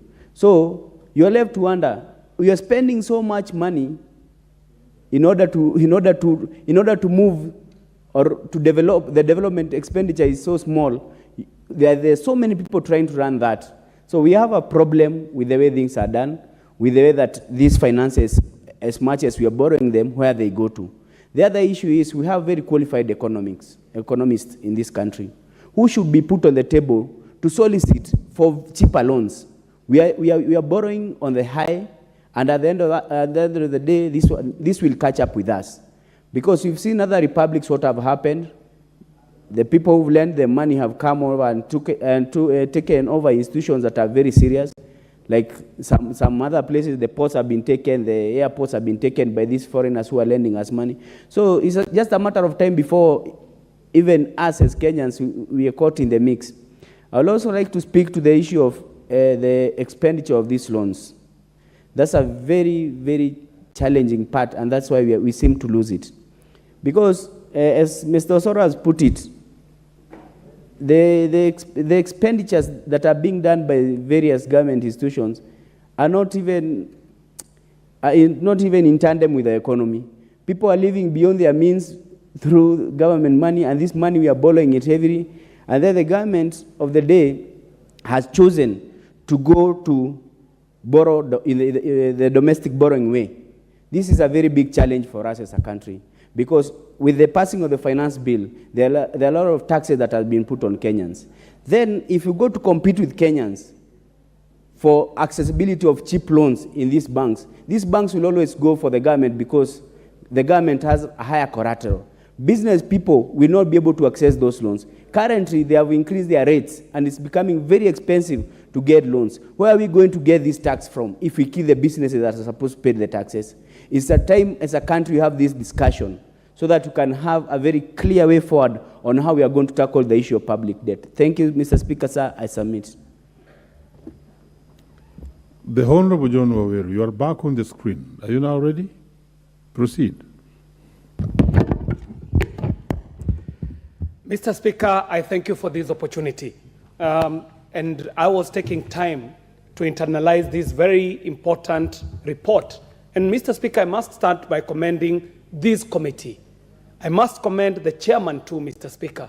And we now as a House see the reason behind the wisdom of the 12th Parliament to institute the Public Debt and Privatization Committee. And I must say, for this first report, this committee is already doing a brilliant job. Mr. Speaker, public debt is a real issue in this country. So real an issue that for the first time in Kenya, our repayments of international obligations is surpassing the 1 trillion mark, Mr. Speaker. And this 1 trillion mark, Mr. Speaker, is becoming an alarm bell that this country must wake up to. Because international obligations and debt are things that you have very little control over. You do not have control over the fluctuation of international currencies. You do not have control over the rules and stipulations that will be put by the lender. And hence the reason why this parliament must apply itself through the Committee of Public Debt and Privatization to be on top of matters on what this country is borrowing. Mr. Speaker, there's been a number of calamities that we have experienced in the past. One such calamity is this country going for extremely expensive debts, Mr. Speaker.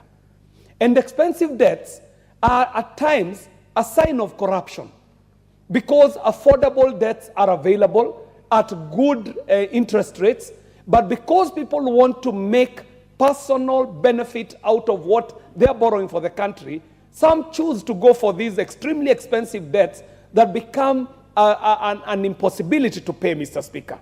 Mr. Speaker, as I said, I would like to support this report in its entirety. One thing in this report that really excites me is the fact that this committee is recommending that we get quarterly reports on debt in this country, Mr. Speaker. Mr. Speaker, I spent, I think, 4 years, every finance bill and every budget cycle, trying to demand that this House gets the right debt register that we have currently as a country. Because, Mr. Speaker, when it came to the issue of raising the debt ceiling, even this House was at a loss to tell the country how much this country owes.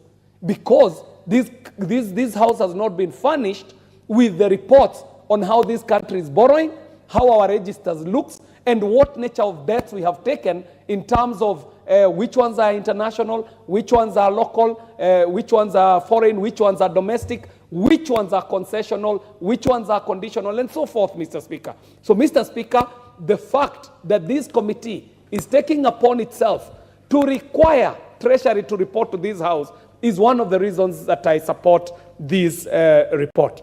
Mr. Speaker, there is a recommendation by this committee that in line with the House resolutions on the medium-term debt management strategy of 2023, financial year 2023-2024, the National Treasury should adhere to the approved 50-50 mix of domestic to external borrowing, and any deviation in the funding strategy should be approved by the National Assembly. Mr. Speaker, on that one count alone, this committee is starting to speak to the issues why this House demanded for us to have a debt and committee. Mr. Speaker, a matter has been raised here on the issue of counties and the misappropriations of monies for the monies that we send there through the county appropriations bill. Mr. Speaker, this is a radical recommendation, but I do believe that this country cannot continue sending monies to counties in the form that we are sending them, with the executives in the counties having the responsibility to spend as they will. Mr. Speaker, my radical recommendation is that even the monies that go to counties must be transformed to be conditional debts, conditional grants. Mr. Speaker, the reason why CDF performs so well is because if you... Please give him 1 minute. Mr. Speaker, I thank you for your magnanimity. And the final point I wanted to make is that one of the reasons why CDF is such an effective fund on the ground is because, one, being a conditional grant, if money is allocated from the center to go and build a toilet in Kirigo Primary School, even the board, the committee in the constituency, even the school itself, even the user cannot change the use of that monies because it is a conditional grant assigned to a particular project, and that can never be changed. Mr. Speaker, if we made the monies we send to counties conditional grants, we would see counties registering development projects in a way that we have never seen before, just like CDF does. The second reason why CDF does so well is because the administrative costs on CDF are very little. Being a conditional grant that is administered from a national board, it means that there is only a small committee sitting at the constituency, very lean staff on the national board, and since we do not end up with a situation, what we are seeing in counties, where a county allocates 330 million to recurrent expenditure and 0 to development. Mr. Speaker, it means that we have 47 governments that are doing nothing else but paying salaries. And as a result, we end up, Mr. Speaker, with the only visible projects out there, the projects done by CDF, a conditional grant, while the billions and billions of shillings that go to the counties end up only paying salaries and nothing else. Mr. Speaker, I support this report fully, and I thank you for the opportunity and the magnanimity to give me the opportunity to contribute to this. Thank you very much. The Honorable Jessica Mbalo, very elegantly dressed. Proceed. Thank you, Honorable Speaker. Honorable Speaker, allow me to say that I want to congratulate the committee, that is a committee on public debt and privatization, and want to be on record that in the 12th Parliament, as the Honorable Kiari has said, we went ahead to ensure that this committee is in place, and we want to appreciate the work that has been done. Honorable Speaker, the mover of the report, Honorable Makali Mulu, is an economist. And being the chair and part of the committee, I can imagine the kind of work that is being done in the report. I've gone through the report, Honorable Speaker, and I can tell you the consolidated fund service expenditure of course, under the financial year 2023-2024 budget estimate, which was laid on the table of the House on the Wednesday, 21st June 2023, has been well prepared. This is a report which I'm holding, Mr. Speaker, and coming from and presented by the Honorable Makali Mulu. I can tell the House and the country that is a report that has been well looked at, and a lot of public participation, a lot of consolidation of information and education in terms of economy, saying that Makali being an economist, this is a report that we should all support. Again, Mr. Speaker, I want to say I support the report. I must be on record supporting the reports, having looked at it, and especially the recommendations that the committee has come up with. Mr. Speaker, very important that in line with the House resolutions, the medium-term debt, as part of the recommendation of the committee, Strategy 2023, the committee has come up with a report and to say I recommend that in financial year 2023-2024, the National Treasury, very important, should adhere to the approved 50-50 mix of domestic to external borrowing, and any deviation to the funding strategy should be approved by this House, and this is the National Assembly. This is a very powerful House, the National Assembly, and so this recommendation, I really welcome it, Mr. Speaker. I was with you, Mr. Speaker, in the 12th Parliament, and you know what this one means, Mr. Speaker. The other recommendation that I would want to approve is that in 15 days, that the committee is recommending, Mr. Speaker, that at the end of each quarter in each financial year, a report should be given of the CFS, should be given indicating the actual expenditures compared to the budgeted expenditure. Mr. Speaker, we were here last week and the other week talking about the finance bill, which I'm on record that I voted a no because of the amount of taxation we are putting to our people. It's really frustrating our people, my constituents. This is my third term in this parliament. And I can tell how to lead people, and they are being overtaxed. How difficult it is, Mr. Speaker. Yes, we must balance between borrowing and taxing. That's what I do admit. And I can tell you my first degree is in finance, my master's in strategic management, and my PhD, which I'm almost completing. Let me not go there. But being in finance, Mr. Speaker, I must say also and appreciate, and I'm sure Mr. Osoro here is appreciating the same as we support the report, that by 31st December 2023, and this is a recommendation, Mr. Speaker, the Office of the Auditor General should undertake a special audit on pensions. We have a lot of pensions that have not been paid to our people, relating to pensioners through the Crown agents. That's a recommendation. And congratulations again to the committee for this.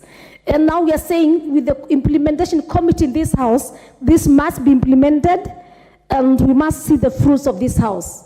For the first time, I'm sure this side and the other side, and Osoro did support this bill. I mean, this...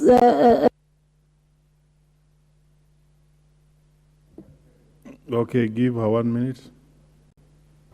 Thank you. I did to you when I was a speaker. Of course, I used to add you 2 minutes. The other recommend is that for any CFS expenditure adjustments, that the budget cycles going forward, the National Treasury, Mr. Speaker, should report the overdraft facility, as well as expenditure-related guaranteed debt, the separate and substance components to public servicing expenditures, and not under the salaries and allowances component of the CFS. Mr. Speaker, I think these recommendations, if implemented, our people, our pensioners, the people who are supposed to pay pension, the teachers, and every other person who should be a benefit of the pension will be able to benefit. So again, allow me to thank the committee, congratulate Honorable Makali Mulu. with your committee for coming up with this report. I support. The Honorable Fatuma Mohammed. Thank you, Mr. Speaker. First, I must state for the purpose of record that I support this bill. Kenya has a tendency of having syndicate loans. They are not just normal loans. And this is a tendency for a very long time.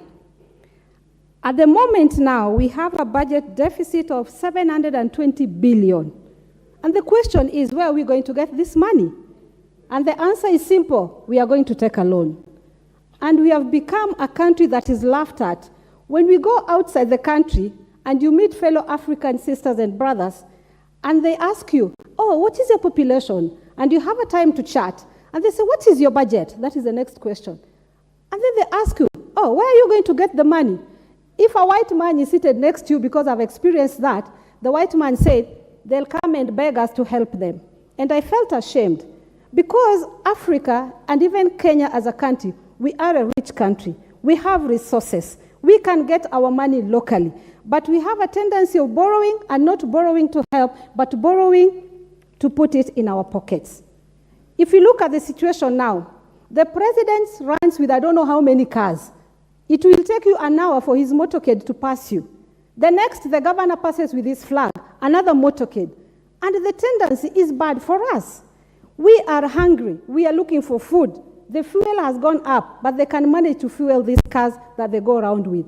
If you go to the white men country who happen to be richer than us, and they have nothing in their country, everything they have they get from Africa, including Kenya. They are getting copper from us. In my constituency, Nyatike constituency, Chinese, Indians are there taking copper back to their country. When you go there, the president will pass with one car and an extra car, if not a border, passing as his security. But you come to Kenya, the poor country, with overloaded debts, a governor, a president, passes with all those motorcades, and you wonder where they're going to. But I want to remind them, there's an equalizer. That equalizer is death. When you die, you will leave those cars. When you die, you will go to your God. And God will have one question for you. I gave you an opportunity to live in your country and lead your country. Proceed, I'm speaking out of reality, and don't be scared of death. Me as a Muslim, I'm not scared. Honorable Speaker, I just want to, I don't know, is it in order for Honorable Fatuma to impose threats and blackmail while passing a very important message, that the only equalizer is death? I mean, can't this House mitigate such challenges without really death? Must we die for us to save people from the public death? I mean... sorry if that touched your heart, but I want to remind you again that you are a candidate for death. All of us will die. And I'm reminding you, as a Muslim, I am not scared of death. I'm scared of the day of judgment. And that is why it's my responsibility as a Muslim sister. My book tells me that always remind your brother and sister when they are wrong. Because the day of judgment, I will be next to you and I will be asked, you as a member of parliament, you saw your president, you saw your governor, you saw your minister going around with all these cars and people were dying of hunger. What did you do? What answer will I have in front of my creator? The answer will be, I spoke and it is on record. And the devil will say, surely I am a witness. And the angels will say, our sister spoke and she spoke the truth. Dear Kenyans, let us tell our leaders this is too much on us. In 6 months since this government was elected, they overseeded their debts by 17.4 billion. Then you hear in State House, tea is taken daily and they spend 2 million on tea. Oh God, hear this, on tea. Day of judgment is coming. We might not be able to judge you the right way, but God will judge you. I am reminding you again, Honorable Soro, and your government, that there's an equalizer, it is death. These cars will be left here, and you'll go to your God empty-handed. Please remind them. Thank you, Mr. Speaker. I support. Honorable Fatma, the cars are really scaring you. Thank you. Well spoken. Let's have Honorable Catherine Omanyo on the same. Thank you, Mr. Speaker, sir. I'm just topping up because most of our honorable members have actually given a lot. I was saying borrowing is not bad, but borrowing to do what? We have to borrow to promote economic growth. Because if we borrowed and said every county must have an industry, a running factory, and something that employs our youths, so we can increase people who pay taxes without increasing taxes, then that way we will be promoting our economic growth by actually having something that we can use to repay the taxes. I am very sure Kenyans are not afraid to pay these taxes, but also the borrowing and then the corruption that is not sealed, those gaps that have allowed people to just chew over 2 billion a day and nothing happens to such people, it makes the country bleed more. And I was also saying that the report is good, but then how do we actually come in to see our spending reduced? Because just like my colleague has said, you can see one governor or the president or even the vice president, deputy president, being escorted to just go for lunch with a fleet of over 50 cars and those pikipikis that escort them in style, making sure that they stop everybody fast. The person you are stopping was rushing maybe to sell sukuma wiki, to sell fruits, but the president is passing. So everything stops so that the president passes. Every minute, every hour a Kenyan has been wasted for was time for them to create or build the nation. I see MPs abroad who just sit in a train. Somebody tells you this is the MP. You're like, what? I was in Berlin the other day and they told me the former, this Angela Merkel, goes just across to the supermarket and buys her things, the chancellor buys her things, sits in a train to go to wherever she wants to go and comes back. So we need to actually cut down public spending. That is what is costing Kenyans more, because you'll see the spending is just ridiculous on things that we don't need. They are wants, meaning they can do without. So if I cut my coat according to my size, like Kenya, we know where we belong, everybody from the president to the smallest person in Kenya, then I think we will be doing a lot of justice to our nation and not remain as beggars the way people see us. In fact, you can go to greet somebody and they just know that you have come to beg, especially when you go abroad. And yet you just maybe wanted to see or pay a courtesy call. So we need to improve. All of us must be responsible in how we manage this. The other day I was on a piki and I felt really nice. I was on a boda and I paid 200 shillings. And I didn't waste time because there was jam. And two, I didn't spend a lot of money. So I was like, what if everybody else did this? Let people start getting used to seeing us live just simple. Also, wananchi have put our status too high, that when you arrive with a boda in a meeting, they say this one has nothing. This one will go to eat our money. We don't even elect this one.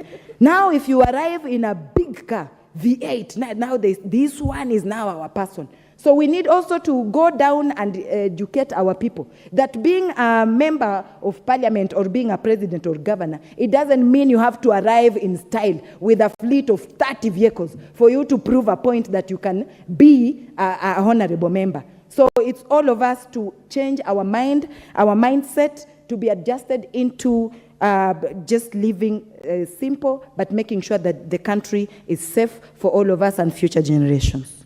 Thank you, Mr. Speaker. Very well. There being no other interest to speak on this particular motion, may I call upon the mover to reply? Yeah, thank you very much, Honorable Speaker.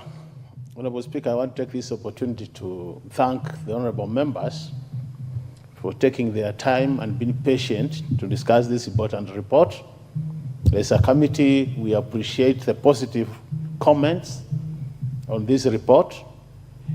It is good that now, honorable members, you do realize that the elephant in the room is actually public debt in this country. It is important that as a House, we give it the kind of attention it requires so that we get it right. And that, what that means is that, honorable members, in terms of timing, the issue of debating this report, it is good we get it right so that the debate informs our final decisions. I'm very blessed, Honorable Speaker, by the comments which have come from these members. A number of things have been said, very important things. It is time we trim our expenditure or we cut our cloth as per our size. It is time we get a very clear and detailed debt register, as Honorable KK was saying, so that as we move to the future, Honorable Speaker, this country, we can say how much we borrowed and where the money has gone. It is time we ensure that there is equity in the utilization of all the money borrowed. It is time we ensure, Honorable Speaker, that we have intergenerational equity also, so that we don't overburden our future generations. With those many remarks, Honorable Speaker, I beg to reply and request that pursuant to Standing Order 53.3, you defer putting of the question to another sitting. I thank you, Honorable Speaker. Thank you. We shall defer the putting of the question to the next session. Honorable members, on behalf of the House, and given that members are proceeding for short recess, on behalf of the Honorable Speaker and the House, we want to wish all the members very well as they depart to their respective constituencies.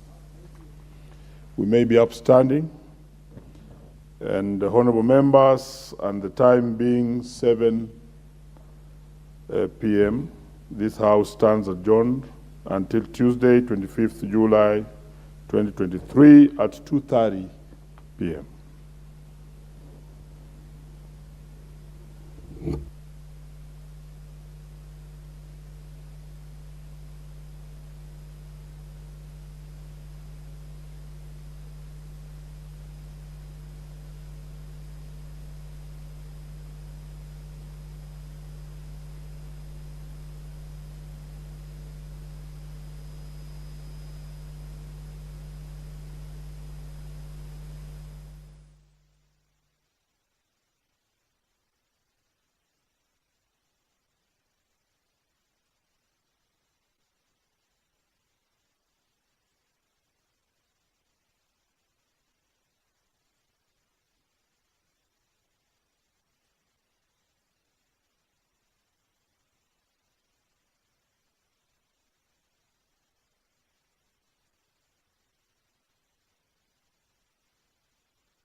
A contingent of issues to discuss this morning among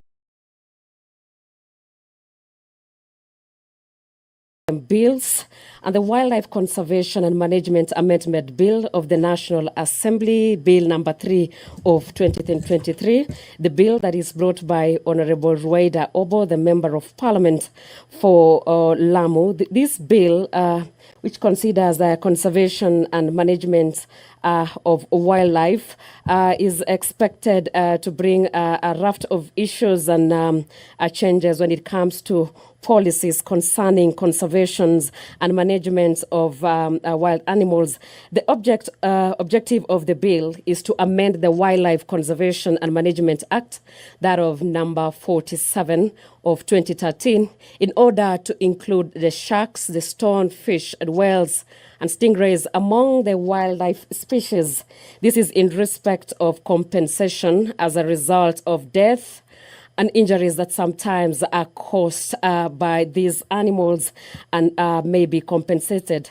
This bill will ensure that the persons who live along the water bodies in places where water counties and constituencies where it touches the water bodies, who live along water bodies are entitled to the payments of compensations as a result of death and injury from the specified wildlife species.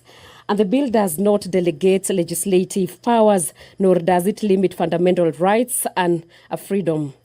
The bill also does not concern county governments, that is in terms of Article 109(5) of the Constitution, as it does not contain provisions that affect the functions and maybe powers of the county governments as set out in the 4th schedule of the Constitution. Also the 4th schedule of the Constitution that also provide the protection of the environment as well as the protections of animals and wildlife as its national government function. The enactment of this bill shall not occasionally add additional expenditure of the public funds. That is the first considerations today on the order paper. And secondly, there is the Parliamentary Pensions Amendment Bill, that of the National Assembly, number 5 of 2023. This is the bill that was brought by Makalu Mulu, the Member of Parliament for Kitui Central. The bill is in its first reading. And the objective of the bill is to amend the Parliamentary Pensions Act, that of CAP 196. It proposes to raise the amount of pension due to former members of parliament who served between maybe 1st July 1984 and 1st January 2001 to a minimum sum of Kenya shillings 100,000. This is in light of the fact that despite serving the nation as a member of parliament and representing the people from the constituencies that they were elected in, some former members of parliament are languishing in poverty, and there is need to take care of their welfare. The changes also are in line with the recommendations of Akiwumi Tribunal, which was appointed in January 2009 by the Parliamentary Service Commission to review the terms and conditions of service of the members and employees of Parliament. The tribunal had submitted its report in November 19, 2009, in which one of the recommendations was that the 500 former members of Parliament to be paid the equivalent of 100,000 each as living persons with effective 1st July 2010. That is, the Parliamentary Service Commission adopted the report in June 2010 and resolved that any of the said former members of Parliament earning a monthly pension of less than 100,000 shillings to be paid a monthly pension of 100,000 shillings. The clause 2 of the bill also provides the amendment to Section 8 of the Act that provides that former members of Parliament who, having served in Parliament between 1st July and 1st January of 2001, should be entitled to pension, and whose monthly pension amounts to not less than to 100,000 shillings. And this bill does not delegate legislative powers, and it does not limit rights and fundamental freedoms in the Bill of Rights. On the statements whether the bill concerns county government, this bill by Makali Mulu, the Member of Parliament for Kitui Central, which is in its first reading, does not concern county governments in terms of Article 110(1)(a) of the Constitution, as it does not affect the functions and powers of county governments under the 4th schedule to the Constitution. The statement on whether the bill is a money bill within the meaning of Article 114 of the Constitution. The enactment of the bill shall occasion an additional expenditure of public funds. It was dated 27 April 2023. As you can see, members of Parliament are streaming in to the second session of the morning sitting, today being Wednesday, 5th July, the first session of 9:30. Which is expected to begin at 9:30. The members of Parliament are already ready for this session, where the Public Service Commission also will be having a bill by Benjamin Gadiru, the Member of Parliament. It's an amendment bill on its first reading. Also, there's a bill on the crops brought by Tandaza Sawa, the Member of Parliament, on its first reading. The Public Service Internship Bill, National Assembly, the Bill number 63, of 2022, brought by Honorable Naisula Lesuda, Member of Parliament for Samburu West. We also have the Penal Code Amendment Bill of the National Assembly, Bill number 56 of 2022, which is also in its second reading, brought by Honorable David Gikaria, the Member of Parliament. We also have a motion on the establishment of National Cancer Prevention and Control Fund by Timothy Torotich, the Member of Parliament for Marakwet West.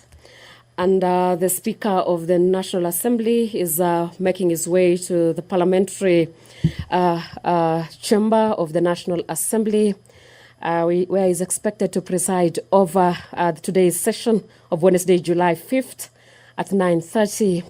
The Deputy Speaker, Madam Gladys Boss, has now walked into the chamber, where he's expected to begin the session today, opening the Parliament, where members of Parliament are expected to carry out a number of bills and discussions, motions, and among the motions on policy and integrating a curriculum for environmental conservation in primary and secondary. And I hand over to the plenary. Almighty God, who in your wisdom and goodness have appointed the officers of leaders and parliaments for the welfare of society and the just government of the people, we beseech you to behold with your abundant favor as your servants whom you have been pleased to call to the performance of important trust in this republic. Let your blessings descend upon us here assembled, and grant that we treat and consider all matters that shall come under our deliberation in so just and faithful a manner as to promote your honor and glory, and to advance the peace, prosperity, and welfare of our country and of those whose interests you have committed to our charge. Amen.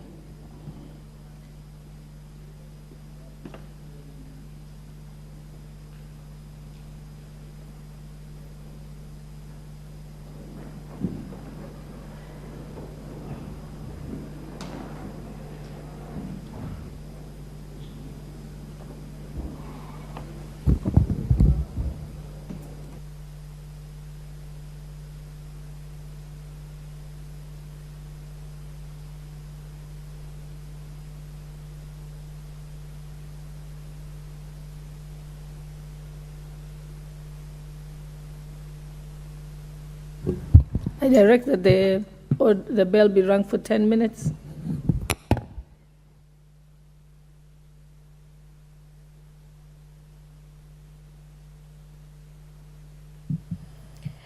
The bell for quorum has been rung for 10 minutes to allow members of Parliament to make their ways to the plenary, where the Deputy Speaker, Gladys Boss, is chairing today's session, being Wednesday, July 5th at 9:30, 2023, the second session, the morning sitting, where members of Parliament are today expected to discuss a raft of bills and motions.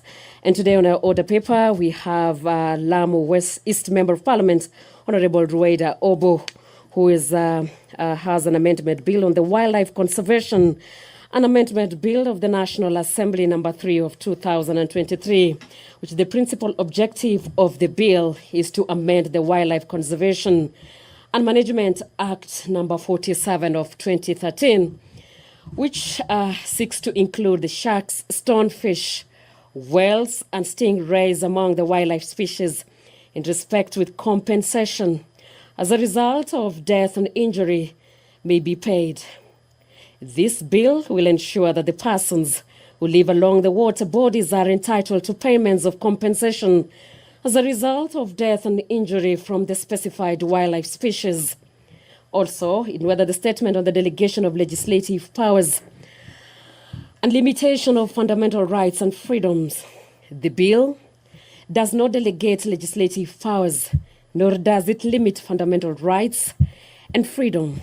And on statements of how the bill concerns county government, this bill brought by Honorable Rueda Obo, the Member of Parliament, on the Wildlife Conservation and Management Amendment Bill of the National Assembly, Bill number 3 of 2023, the bill does not concern any county government in terms of Article 109(5) of the Constitution, as it does not contain provisions of the affected functions and powers of the county government as set out in the 4th schedule of the Constitution.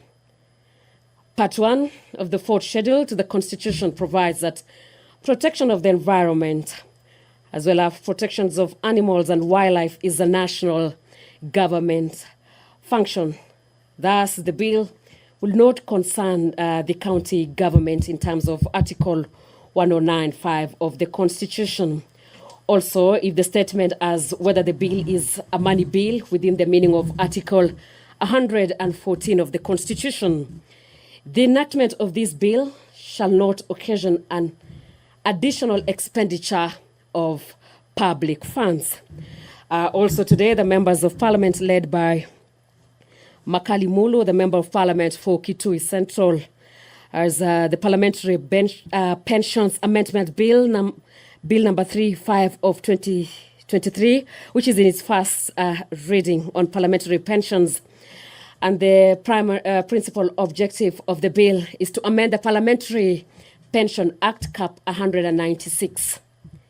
It proposes to raise the amount of pension due for former members of parliament who served between 1st July 1984 and 1st January 2001 to a minimum sum of Kenya shillings 100,000. This is in the light of the fact that despite serving the nation, some former members of parliament are languishing in poverty, and there is need to take care of their welfare. The changes are also in line to the recommendation of the Akiwumi Tribunal, which was appointed in January 2009 by the Parliamentary Service Commission, PSC, which reviews the terms and conditions of service of members of parliament and employees of parliament. The tribunal submitted its report in November 12, 2009, in which one of the recommendations was that the 500 former members of parliament who served representing people from 1984 to 2001 says that the former members of parliament should at least be awarded 100,000 shillings paid to the equivalent as pensions from 1st July 2010. The Parliamentary Service Commission adopted the report in June 2010 and resolved that any of the said members who served under that period should be entitled to that payment. Also, Clause 2 of the bill provides for the amendment to Section 8 of the Act to provide that former member of Parliament who, having served in Parliament between 1st July 1984 and 1st January 2001 is also entitled to pension, and whose pension amounts not less than to 100,000 and should be entitled to a monthly pension. On whether the statement on delegation of legislative powers and limitation of fundamental rights and freedom, this bill by Makali Mulu, the member of parliament for Kitui Central, does not delegate legislative powers, and it does not limit rights and fundamental freedoms in the Bill of Rights. And the statement whether the bill concerns that of county government, this bill does not concern county governments in terms of Article 110(1) of the Constitution, as it does not affect any functions or powers of county governments under the 4th schedule to the Constitution. On the statement of whether the bill is a money bill within the meaning of Article 114 of the Constitution, the enactment of this bill shall occasion an additional expenditure of public funds. Also, Honorable David Gikaria, Member of Parliament, is expected to present his bill in second reading, the bill on the National Construction Authority, the Amendment Bill of the National Assembly, number 59 of 2022. There's also the Public Service Internship Bill of the National Assembly, number 63 of 2022, by Honorable Naisula Lesuda, Member of Parliament for Samburu West. Also, the Public Service on the Values and Principles Amendment Bill of National Assembly, number 46 of 2022, brought by Honorable Abdul Dawood, Member of Parliament, which is in second reading, is expected also to be discussed this morning. In the motions, we have the development and implementation of a childcare program for children whose parents are in lawful custody. This is a bill by Honorable Brighton Yegon that it says that Article 53 of the Constitution provides children, including the right to free and compulsory public education. Further aware that in Section 22 of Persons Deprived of Liberty Act and the Children Care Policy provides for the care of child whose parents is deprived of liberty until the child attains the age of 4 years, recognizing that children above the age of 4 years still require parental support. Further, recognizing that majority of these children often suffer from emotional distress, social stigma, and economic hardship, cognizant of the fact that all children should be accorded a means of maintaining their relationship with their parents, noting that children have restricted economic resources available for their support, in which in turns negatively in their lives. Also, the motion on the national policy on deworming of school-going children by Honorable Mashua Waitaka, the Member of Parliament, and the motion on public health concerns at Langata Cemetery, brought by the Member of Parliament for Langata constituency, Honorable Felix Odiwar, the Member of Parliament, says Article 42 of the Constitution provides for the rights of every person to a clean and healthy environment. Further, aware that Article 69 of the Constitution obligates the state to ensure that sustainable utilization of environment and natural resources, including land, recognizing that the fourth schedule to the Constitution assigns to the national government the functions of land planning, including the general principles of land planning and coordination of planning by the counties, as well as that of matters of health policy.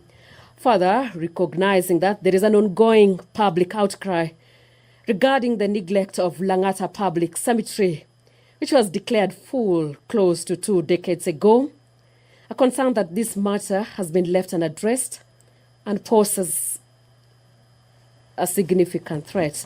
The quorum has been achieved, and I hand over to the plenary.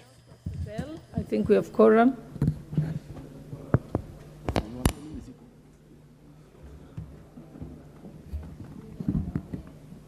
Order number 1, administration of oath.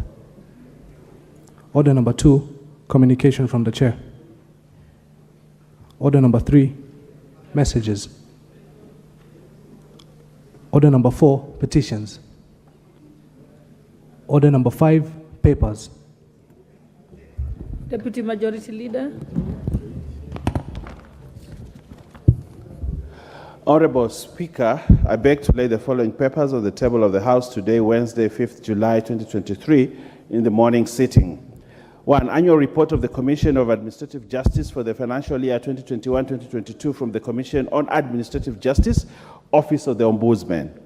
2. Reports of the Auditor General and financial statements in respect of the following constituencies for the year ended 30th June 2022 and certificates therein.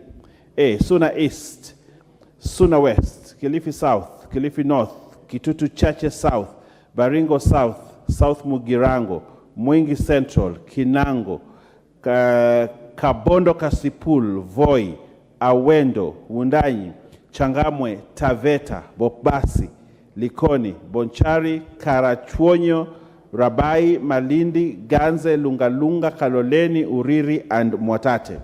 3. Reports of the Auditor General and financial statements in respect of the following institutions for the year ended 30th June 2022 and certificates therein. A. Kisii University, Turkana University College, Kakrao Technical and Vocational College, Riragia Technical and Vocational College, Omuga Technical and Vocational College, Likoni Technical and Vocational College, Siruti Technical and Vocational College, Awendo, Mawego Technical Training Institute, Ahmed Shahame Muidani Technical Training Institute, Godoma Technical Training Institute, Siala Technical Training Institute, Coast Institute of Technology, Information and Communication Technology Authority, Kenya Ports Authority, and the Human Resource Management Professional Examination Board. I thank you, Honorable Speaker, and I beg to lay.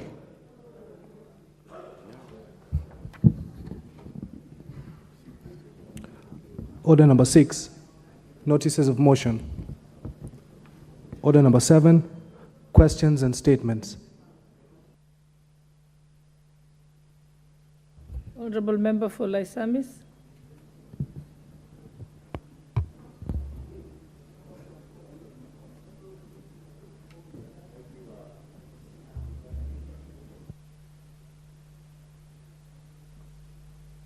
Madam Speaker, I'd like to ask that, being a member of Parliament for Laisamis constituency, I asked the independent electoral... Kindly use the mic next to you. That's not Next. clear enough. Okay. To your right, yes.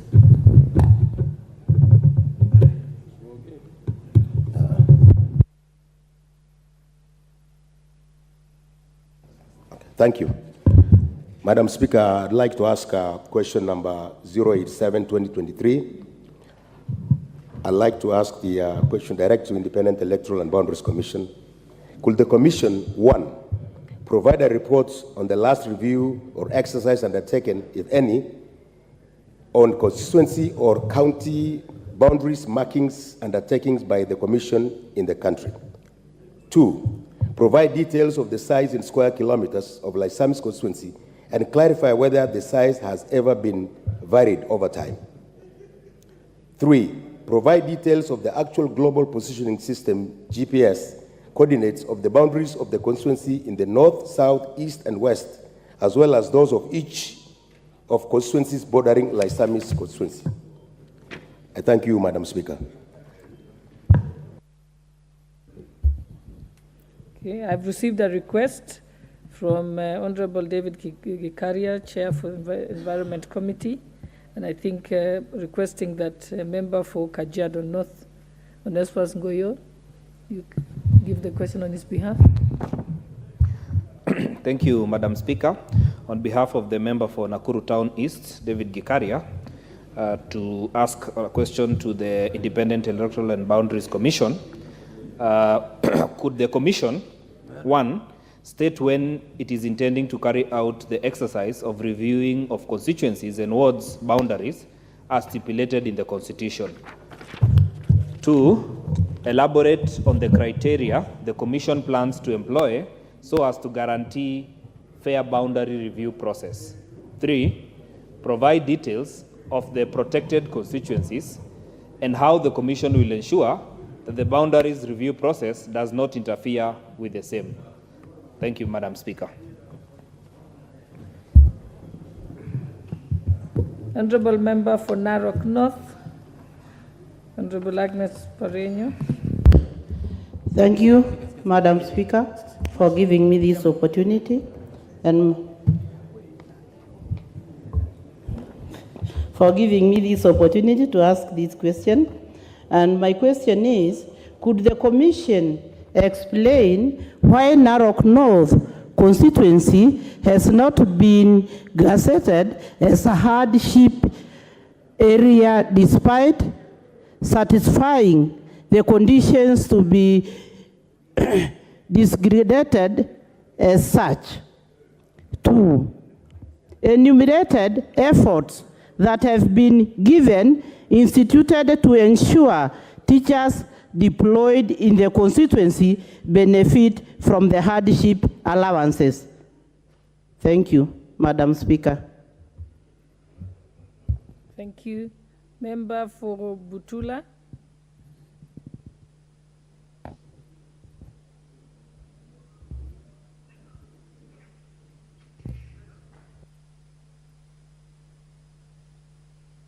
I think he's not present. We can move to the next order.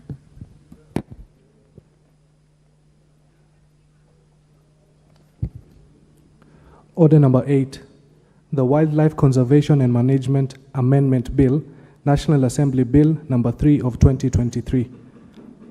First reading. A bill for an act of Parliament to amend the Wildlife Conservation and Management Act 2013. Next order. The Parliament, Order number 9, the Parliamentary Pensions Amendment Bill, National Assembly Bill number 5 of 2023. First reading. A bill for an act of parliament to amend the Parliamentary Pensions Act and for connected purposes. Next order.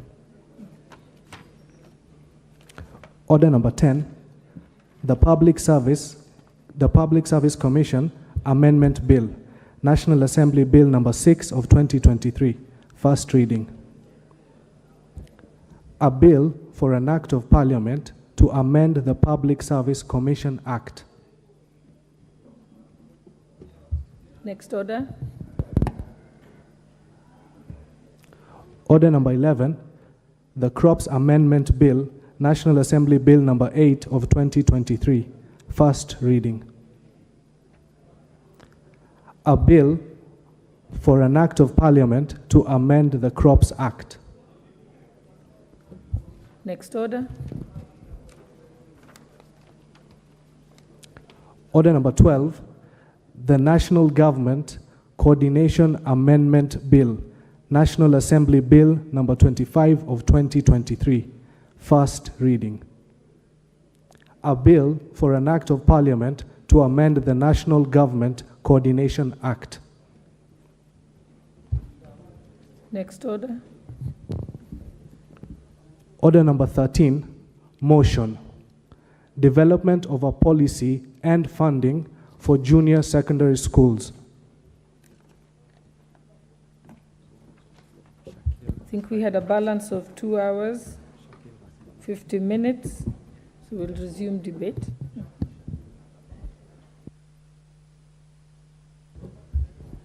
I'm informed that Honorable Shakil had a balance of 5 minutes, but he's not here. I think we can proceed. Members who want to contribute, press the intervention button. Okay. Member for Kadiani, Honorable Robert Ngui. Thank you, Madam Speaker, for this opportunity. Madam Speaker, I stand to support this motion by the Honorable Ruku because, Madam Speaker, this is really an important issue. Madam Speaker, education is critically important because even from our forefathers when we gained independence, one of the pillars that they were hell-bent on ensuring that they sought out was the issue of fighting ignorance, which is basically providing the population of this country with education. And over the years, Kenyans have proven to be extremely good in academic matters because if you go all over the world, you find, excuse me, the best scholars are actually Kenyan. And that means basically we have the right people, we have the right breed for purposes education. But Madam Speaker, the government of the Republic of Kenya over the years has constantly bungled the matters of education. And Madam Speaker, I'm saying this because one of the things that you notice is that over the years, systems of education keep changing. And you know, many times you cannot even get a clear-cut reason apparently for why the changes are occurring. I remember when I was young, there was systems that had existed before where the education system was such that there would be an exam, I think, at standard 3 or grade 3 then, called intermediary, then there would be other exams going forward. I went through a system where we had seven years of primary, 4 of secondary, 2 of A-level, and 3 at the university. Afterwards, there is the one that they call the 844 system, which is now being scrapped for the new CBC. But Madam Speaker, you notice, every time we have these kind of changes, there's investments that are made that sometimes go to waste. If you go to our rural areas, most of our primary schools have got a classroom that existed that was called a workshop that was earlier used for pre-technical subjects, art and music and art and crafts, and now they are defunct, they're not being used. So a new system comes in, and we are supposed to now look for laboratories, look for extra classes. So, Madam Speaker, I think we need to be very careful to ensure that whatever system we come up with, we can live with it for a long time. If you go to the developed world, they don't keep changing the education system every 5 or 10 years or after every major election. We must come up with a policy in education that will last for time immemorial. So that if we are going to introduce any changes, they are minor, not major changes that will leave some of our facilities without being used. Madam Speaker, now the new system has reintroduced subjects like art, music, pre-technical, and these subjects require new facilities. The facilities that were not used for many years had already become voided. and some of them had even been brought down. So, Madam Speaker, it's important that the government does a good job. I want to support the idea of the new education system. I think it's a brilliant idea. The CBC education system is very clear, and it's actually emulating some of the developed countries. But, Madam Speaker, as we emulate that, we must ensure that we do proper planning. And planning for education means that we deal with the issue of curriculum, the issue of staffing, and the issue of funding. Madam Speaker, that is where I feel that as a government, as a country, we have failed. Now, CBC started in 2015 with the PP1. 8 years later, we have never put in place plans for ensuring that we have enough classes, we have enough labs. We have not ensured that the teachers that are going to teach this system have been trained, because even now, what we are churning out of our education, our teacher training institutions, is still the training that is for 844. So it's really, really unfortunate. And Madam Speaker, what happened is that the government, in its knee-jerk responses, decided that we will train the teachers that will be teaching CBC. And the teachers that were taken for this training, which was just basically, in service training for like a week or 2 weeks or 3 weeks, was generally for the teachers that were teaching lower primary schools. And Madam Speaker, what if the research shows that those teachers that were teaching lower primary schools are mostly the mature lady teachers, female teachers in our rural areas. And when they were taken for training, when they came back, they refused to teach that system and passed it on to the younger generation and told them it is you who can do this training. Unfortunately, that training actually went to waste. And so you find that many of the teachers that are involved, up to now, they don't understand the system. Now, JSS, Madam Speaker, is JSS is a very good concept. But Madam Speaker, there is a very major mess in the manner in which the JSS has been introduced. First, you remember, we were told that the junior secondary schools would be in secondary. And so every secondary school in Kenya was facilitated to put up a classroom. Madam Speaker, those classes up to now, we have very many questions about them because the funding was totally inadequate, and some of them are like a half of a classroom size. But they were built in secondary schools. Later on, another policy comes where we are supposed to do these schools, or rather these schools are supposed to be domiciled now in the primary section. And then there was a decision of which primary schools are the ones that will be allowed to host JSS. Madam Speaker, in my constituency, it is a shame that my top performing primary school was not qualified to be able to accommodate JSS. And then the children that were there in grade 6, when they went to grade 7, they were taken to some of the worst performing schools. And that is really demoralizing to the parents. So, Madam Speaker, I believe that this motion speaks to the heart of the problem that we are facing, and that, Madam Speaker, what we require as a government now is to ensure that the policy is put in place and the facilities are put in place so that every child can be able to continue learning from where they started in primary, finish grade 6, go to grade 7, 8, and 9 within their primary schools, and finish so that they can go to secondary schools. Madam Speaker, it is possible because already every primary school has up to grade 8. So all they require is one extra class, and that is in another year and a half. And after that, they require one lab. I am certain that even from the money that we get under CDF and with a little bit of support from the Ministry of Education, we can be able to make this dream come true. So I want to support, and I want to say that the honorable member thought through properly, and this is something that is worth emulating. That is why the people of Mbeere North have the right leader. Thank you, Madam Speaker.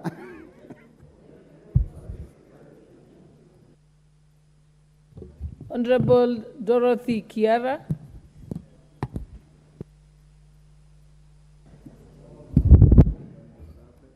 Thank you, Madam Speaker. Madam Speaker, I rise to support this very important motion, and I want to thank the member for Mbeere, Honorable Rocco, for bringing up this very, very important item for discussion in this House. Honorable Speaker, the Constitution recognizes education for all children as a basic right, and the government of Kenya is no exceptional, that it is mandated to provide free compulsory education to all students. Honorable Speaker, developing of a policy and funding for junior secondary school is a key component of this very important program that the government has embarked on, because competence-based curriculum is a curriculum that we want to say as a country it must succeed. Honorable Speaker, it is very disheartening for us to go around the schools as it stands today when we realize that these schools are poorly equipped. I am so glad, Honorable Speaker, because I know